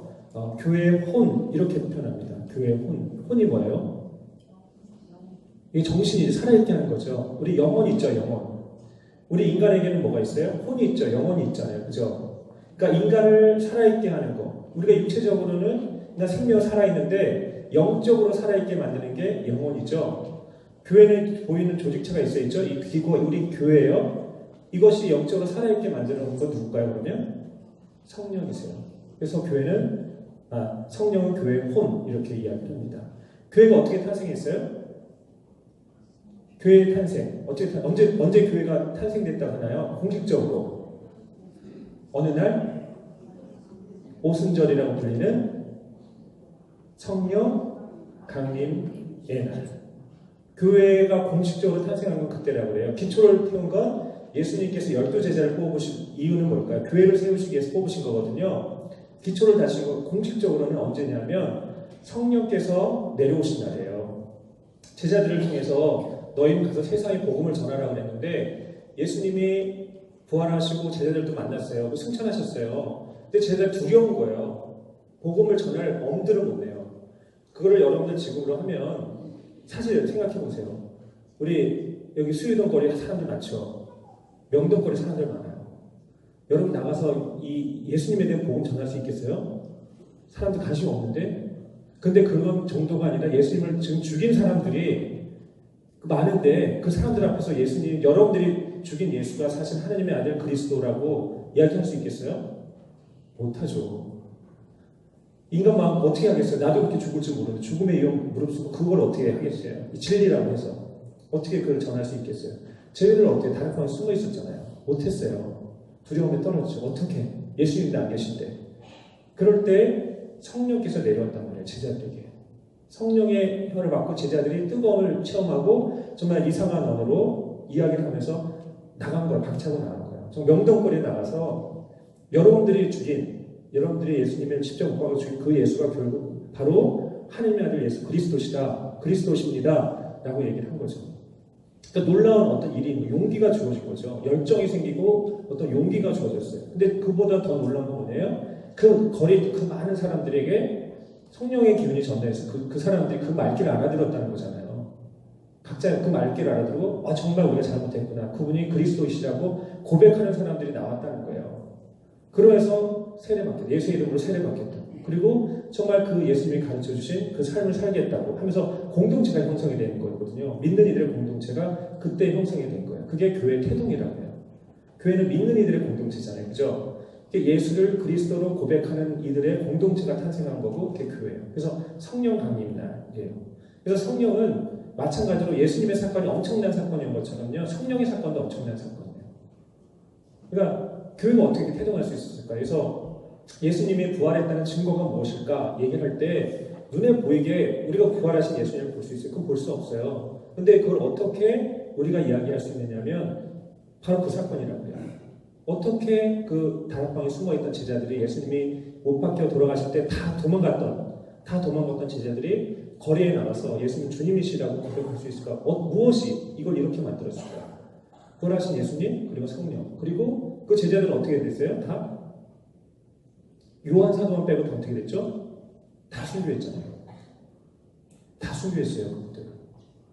목도 잘리고 통으로도 잘리고 뭐 아주 다양한 방식으로 다 순교했잖아요. 어떻게 그 제자들이 그렇게 목숨을 바칠 수 있었을까요? 스승에 대한 더 고마움 때문이었을까요? 부활하신 예수님을 체험한 거죠. 부활하신 예수님을 체험했기 때문에 정말 목숨을 내놓고 할 수 있었던 거예요. 기쁘게. 그러니까 그게 바로 예수님 부활하신다는 증거라고 해요. 오늘날에도 마찬가지죠. 우리가 하느님을 볼 수 없지만 우리가 어떤 사람을 통해서 성인 성녀라고 불리는 우리가 마더 데레사를 통해서 하느님의 자비, 하느님께서 정말 계시는 거 이런 걸 우리가 믿는 거랑 똑같은 거거든요. 어쨌든 성령께서 오신 성령 강림단 교회의 태동이라고 합니다. 그 성령께서는요 교회를 시작하셨을 뿐만 아니라 교회를 계속 성장하도록 이끌어 가시고 또 교회가 계속 성덕을 쌓고 할 수 있도록, 그러니까 성화될 수 있도록 우리 개인도 성화되죠. 그러니까 거룩해지고 좀 더 하나님을 닮아가고 사랑의 삶을 사는 것처럼 우리 교회가 정말 이런 세상 풍파 속에서 물들지 않고 그 가운데서 하나님의 가르침을 온전히 지키면서 어떤 사랑의 공동체가 되고 그걸 지켜갈 수 있도록 이끌어 가시는 분은 성령이시라고 있는 거예요. 그래서 성령은 교회의 혼 이렇게 이야기를 합니다. 성령께서 하시는 일은요 또 중요한 것은 고린토일서 12장 3절을 보면 이렇게 있는데 성령에 힘입지 않고서는 아무도 예수님은 주님이십니다 라고 할 수 없습니다. 이런 말이 있어요. 그러니까 우리가 하느님 아버지를 아빠 아버지라고 부를 수 있는 것, 우리가 우리를 예수님을 주님이라고 고백할 수 있는 것, 우리가 또 그리스도 예수님의 제자로서의 삶을 살아갈 수 있는 것, 또 우리가 복음을 전할 수 있는 어떤 힘과 열정을 얻을 수 있는 것 다 누가 해주시는 거라고요? 성령께서 해주시는 거예요. 아까도 얘기했잖아요. 우리 안에서도 성령께서 먹으세요. 우리는 세례를 통해서 여러분들은 다 성령을 받으셨어요. 물로 성령을 받았거든요. 근데 성령이 더 활성화되고 또 우리 안에서 충만해지도록 여러분들이 뭘 받아요? 견진 받는 거를 말씀드렸죠. 그죠? 그래서 견진은 주교님의 안수와 기름 바름이라고 했어요. 그죠? 성령을 받는 어떤 그 상징이거든요. 성령을 더 받아서 여러분들이 좀 더 굳건하게 믿음을 갖고 하느님을 아빠 아버지라 자녀로 살아가고 예수님 나의 주님으로 받아들이면서 예수님의 제자로서의 삶을 살아가고 더 굳건하게 나의 신앙을 증언하고 증거하고 사람들의 복음을 전할 수 있는 힘을 얻을 수 있도록 도와주는 게 성령이어서 여러분들이 신앙생활을 하면서 뭔가 마음이 흔들릴 때 뭔가 나에게 정말 신앙의 열정이 필요할 때 믿음이 좀 더 굳건해지고 필요할 때 누구한테 기도해요? 성령께 청하는 거예요. 오소서 성령이요. 성령님 저에게 오세요. 저에게 힘을 주시고 정말 용기를 주시고 열정을 주시고 복음을 정말 힘을 주세요. 사도 바오로 같은 경우는 성령의 정말 그 열정 안에서 사신 분이에요. 성령 안에서 사신 분이거든요. 우리에게도 마찬가지라고 할 수 있을 것 같아요. 그래서 여러분들은 이제 견진을 받는데 견진은 성령을 받는 성사라고 할 수 있습니다. 성령을 받는 성사입니다. 여러분들이 그 성령을 받게 되면요, 견진 성사를 받게 되면 성령의 열매들을 얻게 돼요. 성령의 열매들이 있는데 이렇게 이야기를 합니다. 갈라디아서 5장 22절 23절에 나오는 말씀인데 성령의 열매는 사랑, 기쁨, 평화, 인내, 호의, 선의, 성실, 온유, 절제입니다. 이렇게 있어요. 그러니까 우리가 인간 본성으로도요, 좀 더 사랑 있는 분, 기쁨이 있고 평화, 인내, 호의, 선의, 성실, 온유 이런 것들이 있지만 이거는 성령께서 주시는 열매들이에요. 그러니까 나에게서 오는 게 아니라 하느님께서 우리에게 주시는 어떤 거거든요. 그 덕이 크여가는 거거든요. 그래서 특별히 여러분들이 청하실 거 있으면 이때 견진 때 청하시는 거죠. 특별히 나에게는 이런 정말 덕이 필요한 것 같아요. 이런 것들을 주세요. 라고 청하셨으면 좋겠어요. 사랑, 기쁨, 평화, 인내, 호의, 선의, 성실, 온유, 절제. 이 중에서 기쁨에 대한 것만 잠깐 말씀드리겠습니다. 기쁨. 요즘 제가 어느 신자분들 아니면 신자 아닌 분들하고도 얘기할 기회가 있었는데 그런 말씀 하시더라고요. 요즘 우리 국민의 90%는 분노를 가지고 살아갑니다. 여러분들 그러세요? 안에 화가 있으시나요? 분노가 있으시나요? 대부분 다 있대요. 90%라면 여기 90% 거의 다잖아요. 뭔가 화와 분노를 가지고 살아간다. 왜 그런가요? 뭐 적지 않게 요즘 부동산, 집값, 집 없어서도 그렇고, 집 있어도 옆에 집이 더 오르니까 그것 때문에 속상하고, 뭐 여러 가지로. 그러니까 이 분노 폭발이면 다양하게 이루어지잖아요. 화, 분노. 또 삶이 어렵잖아요. 경제적으로도 어렵고, 뭐 가정도 여러 가지 힘들어요. 그래서 다 힘들죠. 그래서 기뻐서 할 수 있어요? 쉽지 않잖아요. 그죠? 그런데 그럼 어떻게 우리가 이렇게만 살아야 되는가 했을 때 인간적으로 그것만으로는 참 힘들죠. 근데 성령께서 오셔서 그 기쁨을 주신다고 그랬는데 이것을 우리가 좀 알 수 있는 건요. 사도 바오로가 하신 말씀이 있어요. 필립비서에서 하신 말씀인데 여러분 모두를 위해 기쁜 마음으로 기도합니다. 이렇게 인사한 적이 있어요. 신자들에게 필리피 공동체에 하신 거예요. 여러분 모두를 위해서 기쁜 마음으로 기도합니다. 그리고 주님 안에서 늘 기뻐하십시오. 거듭말을 합니다. 기뻐하십시오. 라고 했어요. 근데 이때 사도 바오로의 상태가 아주 평온하고 좋은 상태가 아니었어요.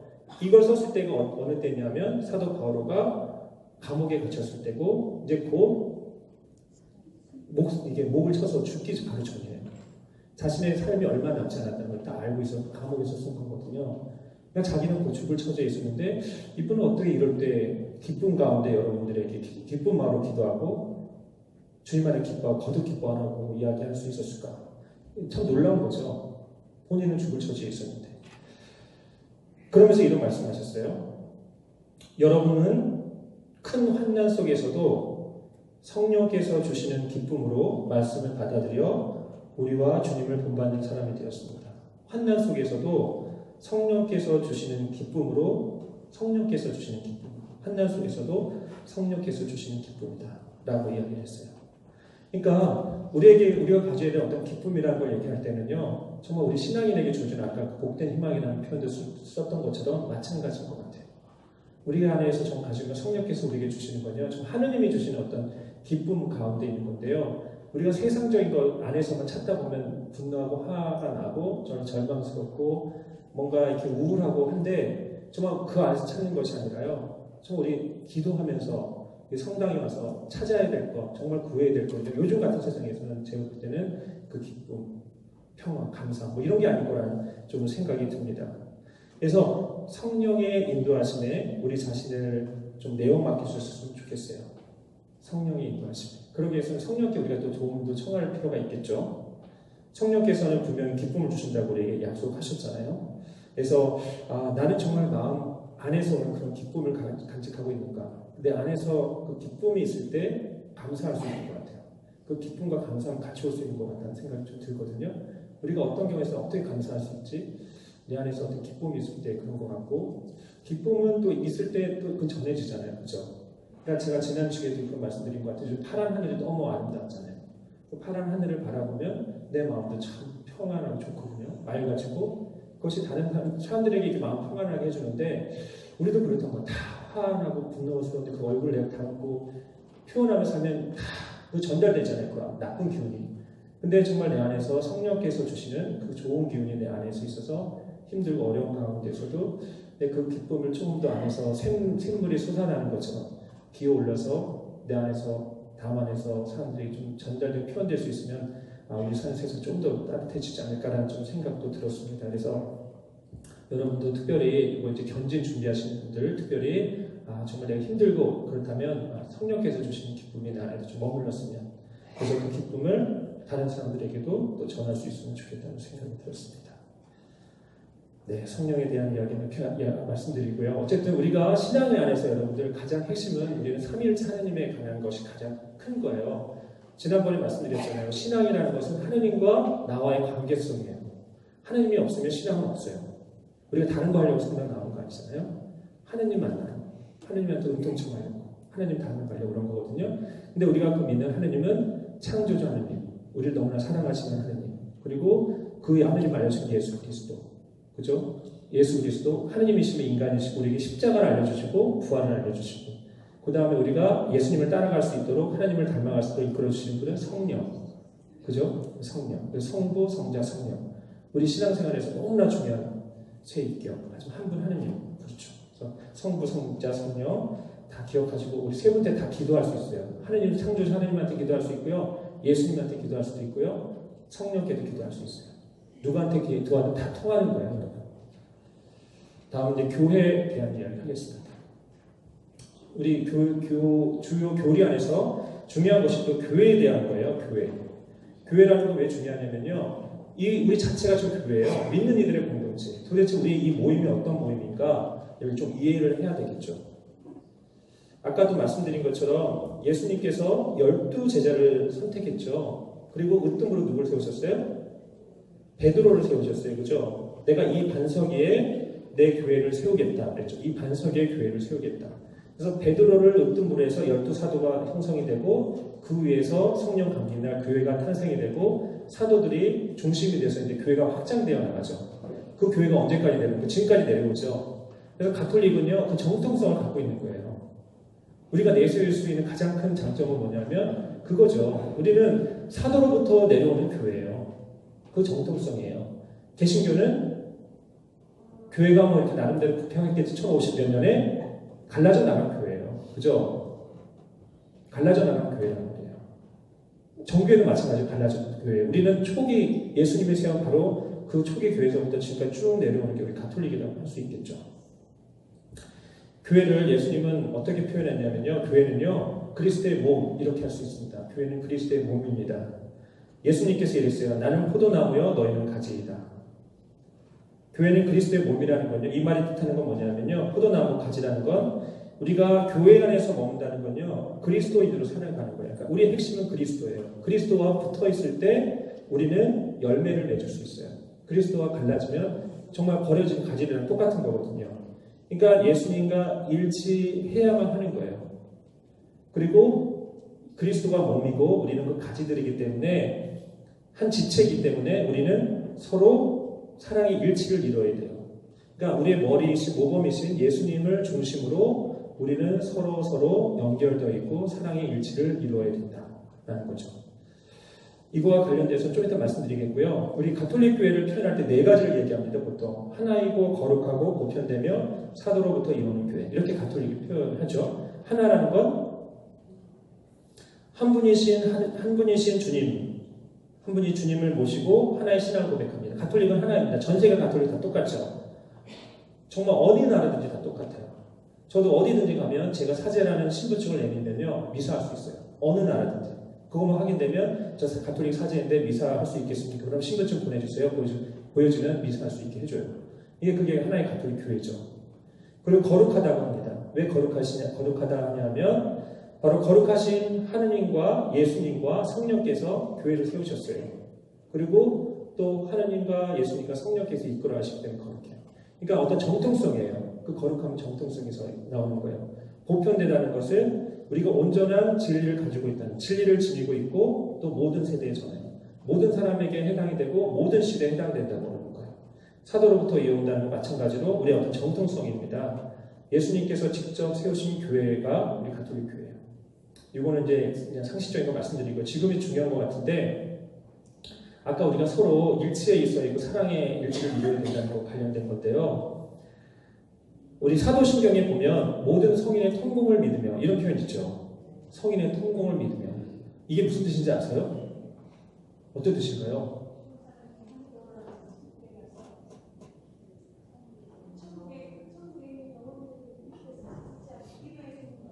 이도 서로 기도해 주는 거? 예. 네, 맞습니다. 근데 이제 그거보다 조금 더 중요한 뜻은 뭐냐면요. 통공이라는 말이 뭐예요? 통공? 서로 통하는데 뭘 통하나요? 공로를 나눈다는 거예요. 성인들의 통공이라죠. 통공이라는 거 핵심 뭐냐면요. 공로를 서로 나눈다라는 뜻이에요. 성인들의 통공을 믿는다는 건 뭐냐면 그런 거룩한 사람들의 공로를 서로 나눈다. 그럼 우리가 성인들의 통공을 믿는다고 할 때 어느 신부님들이 신학자 신부님들이 그러더라고요. 이 성인이라는 표현을 잘 써야 되는데 성인은 성인 성령만을 뜻하는 게 아니에요. 이 성인이라는 표현은요. 교회 안에서 하나님의 공동체 안에서 저 거룩한 삶을 살아가고자 노력하는 모든 사람을 뜻해요. 여러분들은 성인이니까 아닐까요? 여러분들 다 성인이 되는 거예요. 성인들의 통공이라는 거는 우리가 거룩한 뜻을 가지고 하나님의 제자로 예수님 앞에 있죠. 예수님의 제자로서의 뜻을 가지고 어떤 그런 삶을 지향하면서 서로 그 공로를 서로 나누고자 하는 것을 성인들의 통공을 믿는 겁니다. 그래서 우리는요. 개신교하고 가톨릭의 가장 큰 차이점 중에 하나는 뭐냐면 개신교는 하느님과 나의 개인적인 관계고요. 그 관계를 통해서 각자가 구원받는 거죠. 근데 우리 가톨릭은요. 공동체로서 구원받는다고 해요. 나 혼자만의 구원이 아니에요. 그러니까 우리는 이 교회 공동체가 상당히 중요한 거고요. 공동체 안에서 생활과 공동체로서 구원받는 게 상당히 좀 다른 점이거든요. 그래서 우리가 가져야 될 첫 번째는요. 정말 내가 이 성당 나와서 구원받아야 되는데 하느님과 관계 안에서 내가 성당 미사 나와서 열심히 있는 구원받겠지. 이런 생각만 가지면 안 돼요. 정말 예수님이 바라시는 건요.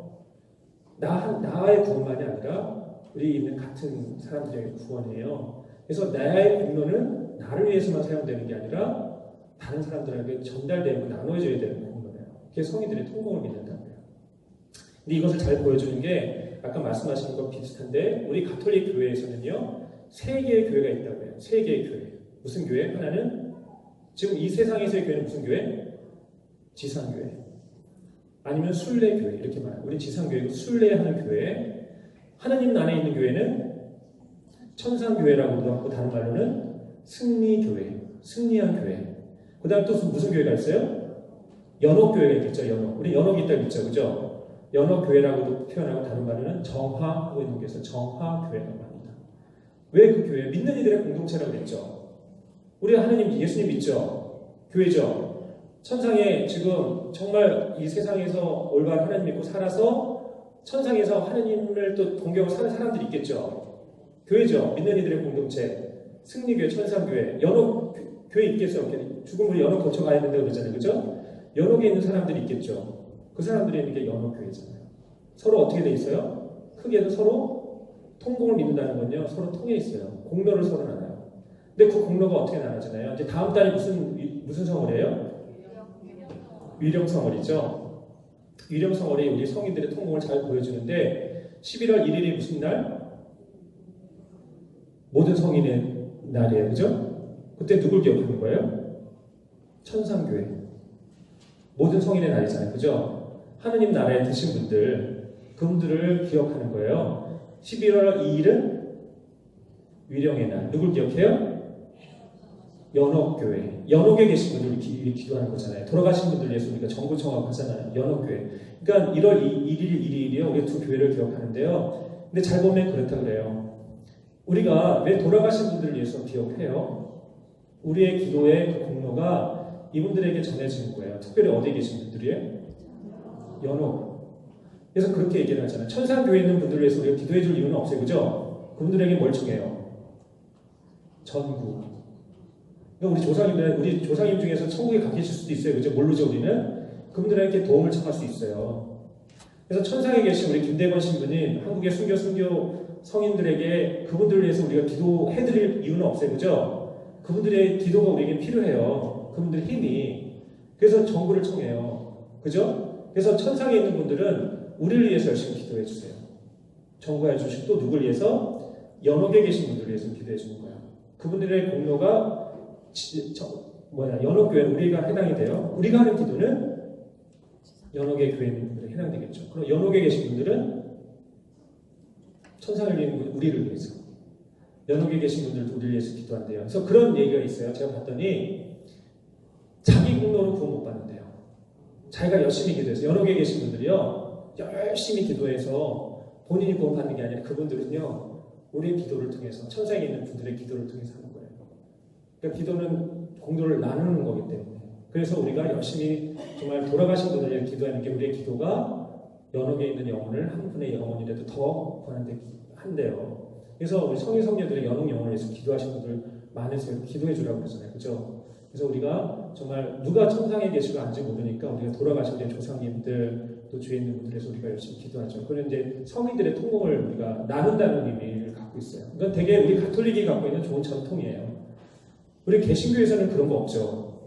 거기는 아주 분명하죠. 죽으면 어떻게 돼요? 예수님 믿고 죽으면 천당에 가요.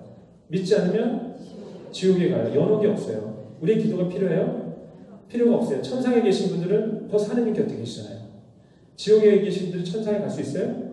없잖아요. 그러니까 죽은 이들을 위해서는 기도가 거기는 유효하지 않아요.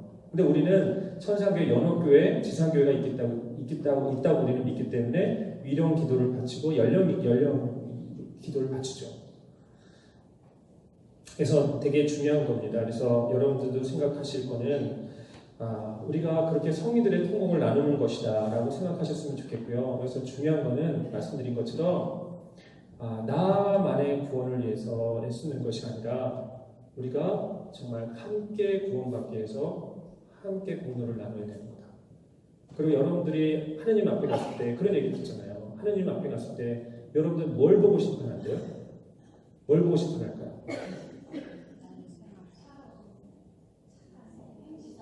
그러니까 여러분들이 얼마나 성당에 잘 나왔는지, 성사생활 얼마나 잘했는지 이거 보고가 아니라요. 여러분들이 얼마나 여러분의 공로를 다른 사람들과 나눴는지, 성인들의 통곡을 믿는 거기 때문에 여러분들 그 공로를 우리는 구원받는 거예요.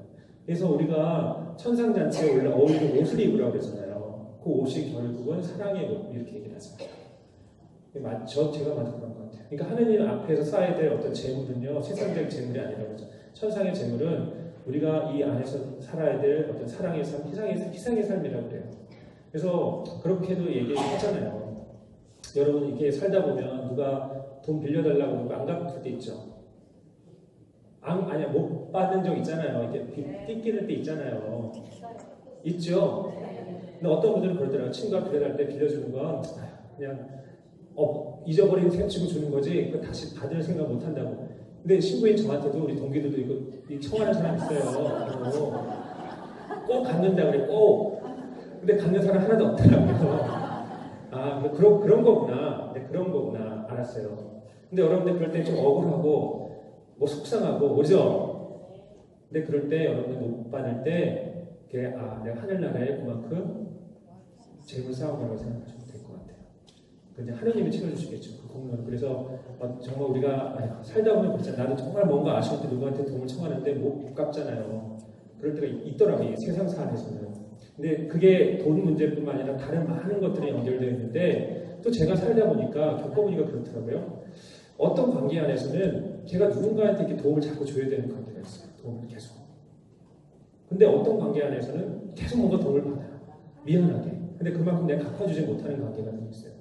근데 그런 것들이 서로 맞물려 있는 거예요.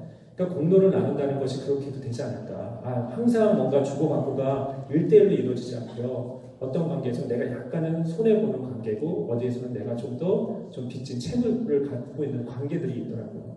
그런 것들이 서로 연결되어 있는데 그런 것들에 대해서 좀 열린 마음이 있으면 훨씬 좀 풍요롭죠. 그죠? 옛날에는 그냥 있는 사람 좀 더 나누고 없는 사람 좀 더 베풀고 뭐 이런 사이였는데 우리가 너무 각박해진 것이 아닌가라는 생각이 들어요. 제가 좋아하는 자문의 말씀이 있는데 이런 말씀이 있어요. 아들아, 누군가 너에게 도움을 청할 때 도와줄 힘만 있으면 망설이지 마라. 이런 말이 있어요. 그러니까 정말 그래요. 우리가 뭔가 누군가 도움을 청하는데 망설이다 보면 못해요. 이렇게 저렇게 생각하다. 근데 도움을 청할 때 나에게 힘이 있으면 그래. 누가 너의 도움을 때 도와줄 힘만 있으면 힘이 있으면 망설이지 마라. 그러니까 그럴 때 내가 도와줄 힘이 있고 재산이 있고 능력이 있고 시간이 있으면 그냥 아낌없이 나눠주면 근데 신기한 거는 뭐 제가 경험한 건 그래요. 제가 경험한 건 훨씬 더 풍요로워져요. 그 사람을 통해서 오진 않아요. 그럴 때도 있지만 절대 그렇게 오진 않은데 다른 방식으로 채워져요. 정말 다른 사람이 그걸 훨씬 더 많이 채워주는 걸 제가 체험하게 되는 거거든요. 근데 그건 하느님께서 또 성령께서 뭔가 채워주시는 거죠. 우리가 하느님께 베푼다는 게 하나님은 어떻게 베풀어요? 눈에 보여요? 하나님은 우리 걸 원하시나요? 우리가 하나님께 어떻게 드리겠어요? 드릴 수 없어요. 하나님은 어떻게 원하시는 거냐면 사람들을 통해서 당신께 봉사를 바라시잖아요. 그러니까 마더 데레사가 가난한 사람들, 임종하는 사람들에게 자선을 베풀었어요. 그럼 죽어가는 사람, 그 사람들은 갚을 능력 하나도 없거든요. 왜? 근데 그 사람들에게 뭘 받냐면 그 사람들도 하나님의 모성에 따라 창조된 사람이에요. 하나님의 신성을 갖고 너무 고귀한 존재들인데 살면서 한 번도 그 고귀함을 체험해보지 못한 사람들인 거예요. 그러니까 늘 나는 인간이 이렇게 존엄하고 귀한 존재를 한 번도 체험하지 못한 사람들에게 마지막 죽는 순간에는 그거라도 체험해주고 싶다. 마더데레사가 그 임종자의 집을 세우신 거래요. 그래서 죽어가는 사람들에게 마지막으로 가장 정말 따뜻하고 귀하게 해줄 때 그럼 그 사람들이 죽을 때 어떻게 간대요? 고맙습니다 하고 간대요. 그러니까 세상 삶을 살면서 한 번도 항상 아까 얘기했잖아요. 뭔가 화가 있고 분노가 있고 나는 항상 버림받고 이런 절망감 속에 살았는데 마지막 죽음의 순간에 그 말을 하고 떠날 수 있게 해주는 게 그분이 하셨던 일이래요. 그분들한테 받을 거 하나도 없지만 하느님을 섬긴 거거든요. 사실. 그러니까 우리가 하느님한테 돌려드린다는 거는 사람들을 통해서 이루어지는 거예요. 그러니까 우리가 누군가에게 뭔가를 나누고 사랑을 주고 했던 건 희생은 다 하느님한테 하는 거고 그게 결국 하느님한테 받는 거죠. 그래서 그거 있잖아요. 최후 심판에 관한 복음. 하느님의 양과 염소를 갈라놓고 너는 내가 병들었을 때 날 찾아왔니? 내가 아팠을 때 아니면 내가 감옥에 갇혔을 때 먹을 게 없었을 때 뭐 했을 때 도와주고 있냐? 언제 주님이 그러셨습니까? 네가 가난하고 헐벗고 있는 사람들 해주지 않겠고 나에게 해주지 않을 거라 그랬잖아요. 그죠? 그러니까 우리가 하느님을 섬긴다는 그런 거고 공로는 서로 나눈다. 그래서 여러분들도 그런 마음을 가지시면 훨씬 좋지 않을까. 그게 바로 우리가 교회의 어떤 정신 안에서도 성인들의 통공하고도 연결된다고 생각이 듭니다. 네, 마지막으로 말씀드릴 주제는요. 성모 마리아에 대한 겁니다. 우리 가톨릭이 갖고 있는 주요 교리 중에 하나가 삼위일체 하느님, 그다음 교회에 대해 말씀드렸고요. 성모 마리아에 대한 얘기 드려요. 이거는 개신교하고 차이예요. 다른 종교와 차이점이에요. 개신교가 큰 차이점이기 때문에 이걸 좀 잘 알고 있을 필요가 있어요. 그래야지 여러분들이 뭔가 대화가 되죠. 아니면 뭔가 이 얘기를 하는데 여러분들은 그냥 받아들이고 그럴 수밖에 없죠. 우리 성모 마리아에 대한 우리 특별한 신심을 갖고 있어요. 그죠? 신심이라는 건 뭔지 아세요? 신심? 우리 성모 신심이라는 말을 써요. 그죠? 성모 신심, 성모 공경이라는 표현을 쓰는데 신심이 갖고 있는 뜻은 이거예요. 하느님과 관련된 어떤 대상에 마음을 둠으로써 하느님을 섬기고 경배하려는 인간의 경건한 태도와 자세 이렇게 나와 있어요. 그러니까 신심은 하느님이나 하느님과 관련된 대상에 대한 우리가 마음을 둠으로써 하느님께 더 경배와 또 찬양을 드릴 수 있는 어떤 그런 거예요. 그걸 신심이라고 그러거든요. 그러니까 우리가 하느님을 섬기는데 어떤 우리가 성화를 통해서 하느님을 더 찬미할 수 있어요. 그죠? 그리고 우리 하느님을 섬기는데 어떤 성인들의 삶을 공경하고 본받음으로 인해서 하나님을 더 잘 섬길 수 있어요. 이게 우리의 어떤 신심이거든요. 이거는 우리만이 갖고 있는 어떤 거예요. 그리고 우리는 아까도 말씀드린 성의들의 통공을 믿는다고 그랬기 때문에 지상교회, 천상교회는 연결되어 있어요. 그리고 천상교회에 있는 분에게 우리는 정구를 청할 수 있어요. 이건 성모님에게만 해당되는 게 아니라 모든 성인 성녀가 해당돼요. 그러니까 여러분들 세례를 갖고 계시죠. 세례를 갖고 있던 그분은 다 천상에 계신 분이죠. 그 여러분들 나의 주보 성인이 되는 거예요. 그죠? 그분에게 기도 청할 수 있어요. 그죠? 기도하시나요? 청하나요? 청하세요. 그래도 여러분들 개인적으로 연결되어 있는 분이니까 여러분들 한 분 한 분 기억하고 도와주실 수 있잖아요. 그죠? 그래서 여러분들의 주보 성인 기도 청할 수 있어요. 그래서 천사에게도 정말 수호 천사에게도 도움 청할 수 있죠. 정을 청할 수 있는 것처럼 그게 성인들의 통공이거든요. 그게 신심, 우리에게 갖고 있는 신심이거든요. 근데 우리가 천상교회에 있는 분 중에서 정말 가장 모범이 되시고 으뜸이 되시는 분을 찾는다 하면 서열을 따지는 건 아니지만 누구시라고 부르는 거예요? 그걸 성모 마리아라고 부르는 거죠. 그러니까 가장 인간 중에서 예수님을 낳으셨다는 거. 정말 하느님께 특별한 선택을 받으셨잖아요. 그죠? 예수님을 낳던 특별한 선택을 받으셨고 또 정말 예수님을 잉태할 수 있도록 그런 믿음의 순종을 주셨고 그것도 놀랍잖아요. 정말 처녀이고 내 사랑하는 사람이 있는데 그런 가운데에서 나에게 주어질 어떤 정말 구원의 어떤 그거를 내 믿고 받아들이면서 이 몸은 주님의 종입니다. 그 말씀대로 저게 이루어집니다라고 받아들였던 어떤 신앙, 그 신앙의 모범에서도 모범이 되시죠. 그러니까 여러 가지 면에서 성모님은 그 신앙의 모범이 되시기 때문에 우리가 성모님께 특별한 공경을 드리는 거고 또 성모님께 정구를 청하는 거죠. 그래서 우리가 어쨌든 성모 신신 또 성모님을 공경하는 거는 바로 성모님의 삶을 공경하고 묵상함으로써 우리가 하나님께 더 가까이 다가갈 수 있기 때문이에요.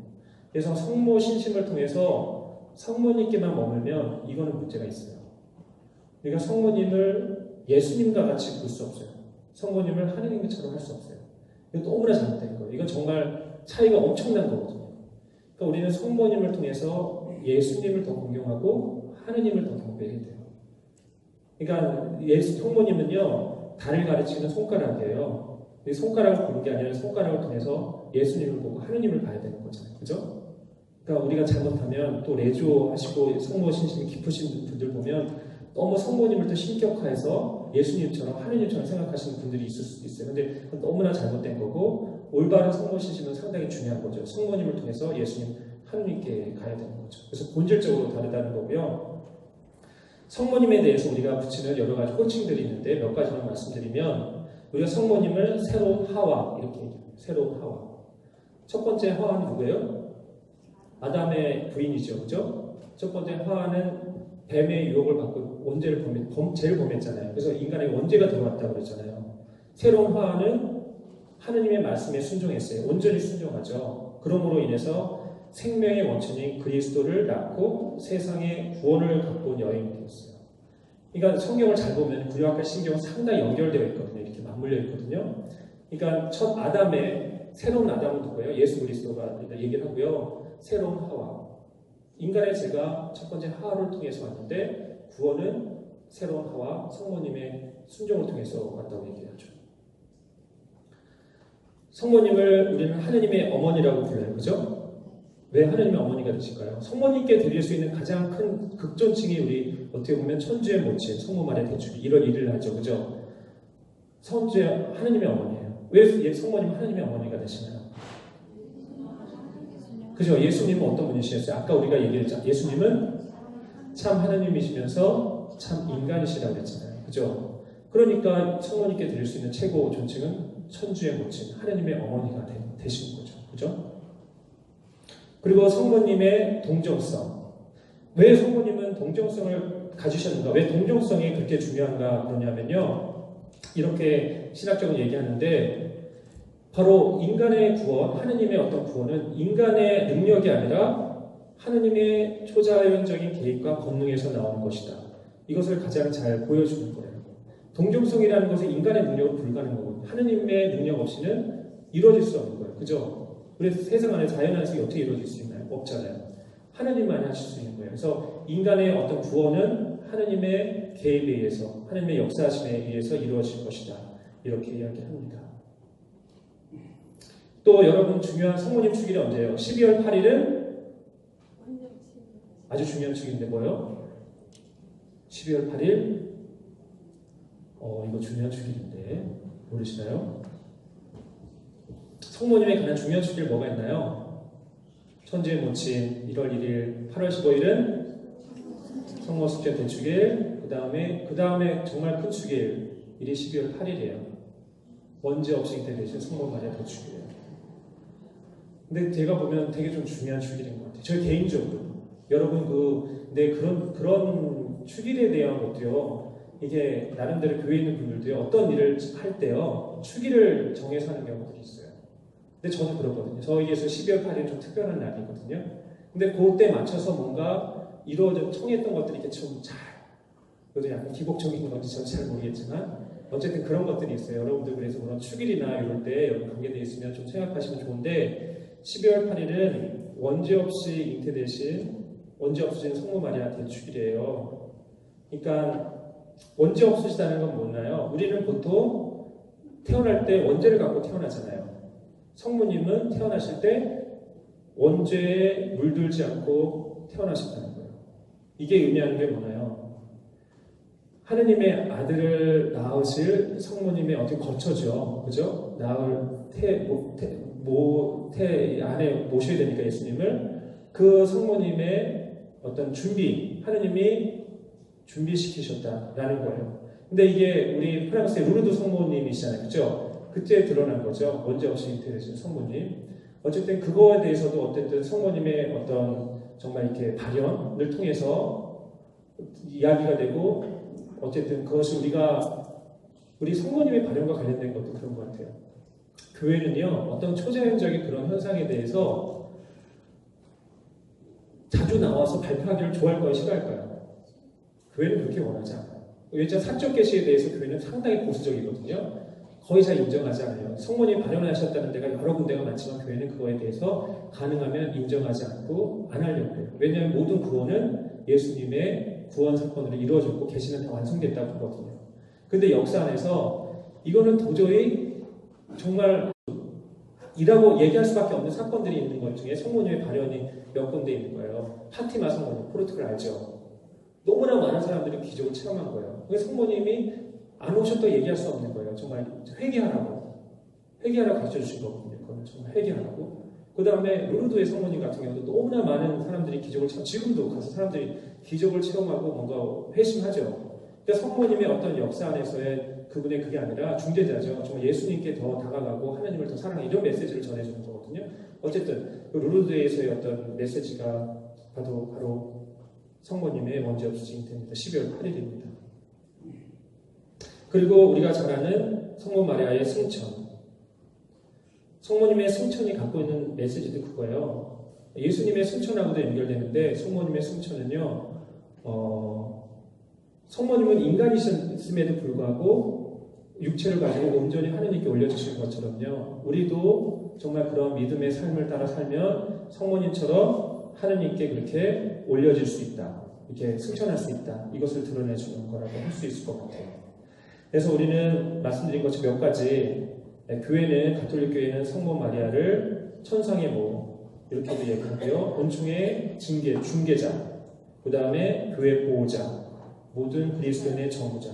이게 성모님께 대한 공경을 드립니다. 그리고 그걸 신심에게로 표현하죠. 이번 달 10월달이 우리 로사리오 성월이에요. 그죠? 성모님께 열심히 기도를 하죠. 그래서 성모님께 기도한다는 표현보다는 성모님께 정부를 청하는 거죠. 정부를 청한다는 건 전해달라는 거잖아요. 기도를 전해달라는 거예요. 누구한테? 예수님한테 전해달라고. 그죠? 그걸 정부를 청한다고 표현을 하죠.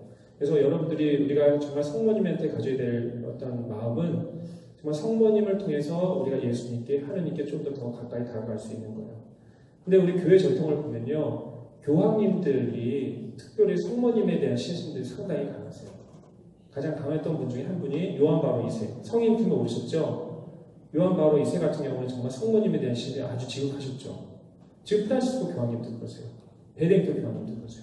그래서 이분들이 쓰시는 편칙을 보면요, 맨 마지막에는 항상 성모님께 대한 정보를 청하는 내용으로 이렇게 메시지가 다 정해지는데, 저도 그런 것 같아요.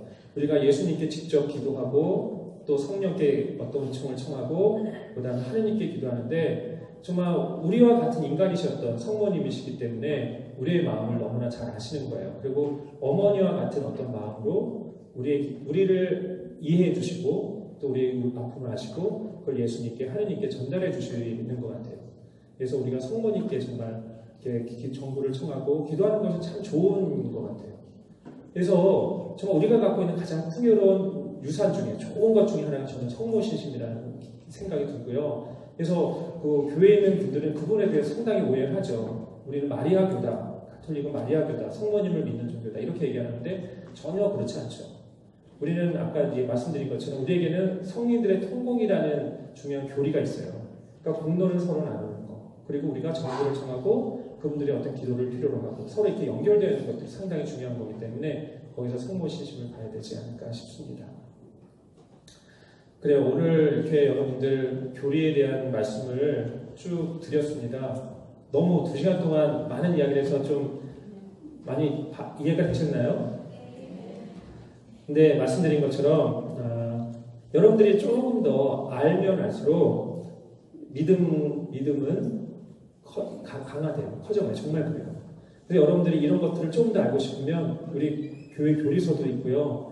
간단하게 쉽게 나온 책들이 있어요. 여러분들 이런 거를 좀 더 읽고 좀 마음에 새기고 하다 보면 훨씬 더 깊어질 수 있어요. 그리고 그거를 사람들과 좀 나누세요. 다른 사람들과도 좀 나누세요. 그리고 여러분들이 전달해 주시면 그만큼 내 신앙도 더 커져갈 수 있지 않을까라는 생각이 듭니다.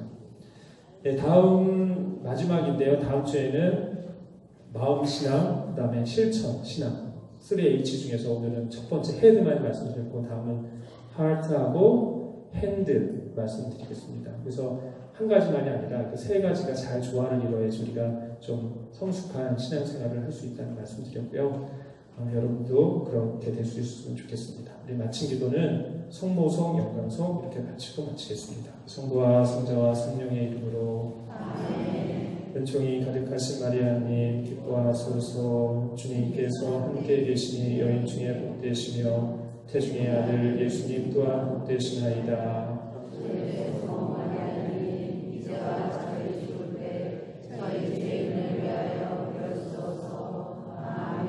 영광이 성부와 성자와 성령께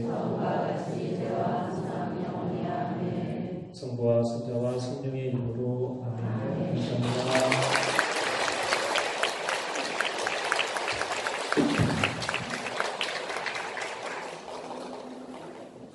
오늘 소금 강해 주신 신부님께 다시 한번 큰 박수 부탁드립니다.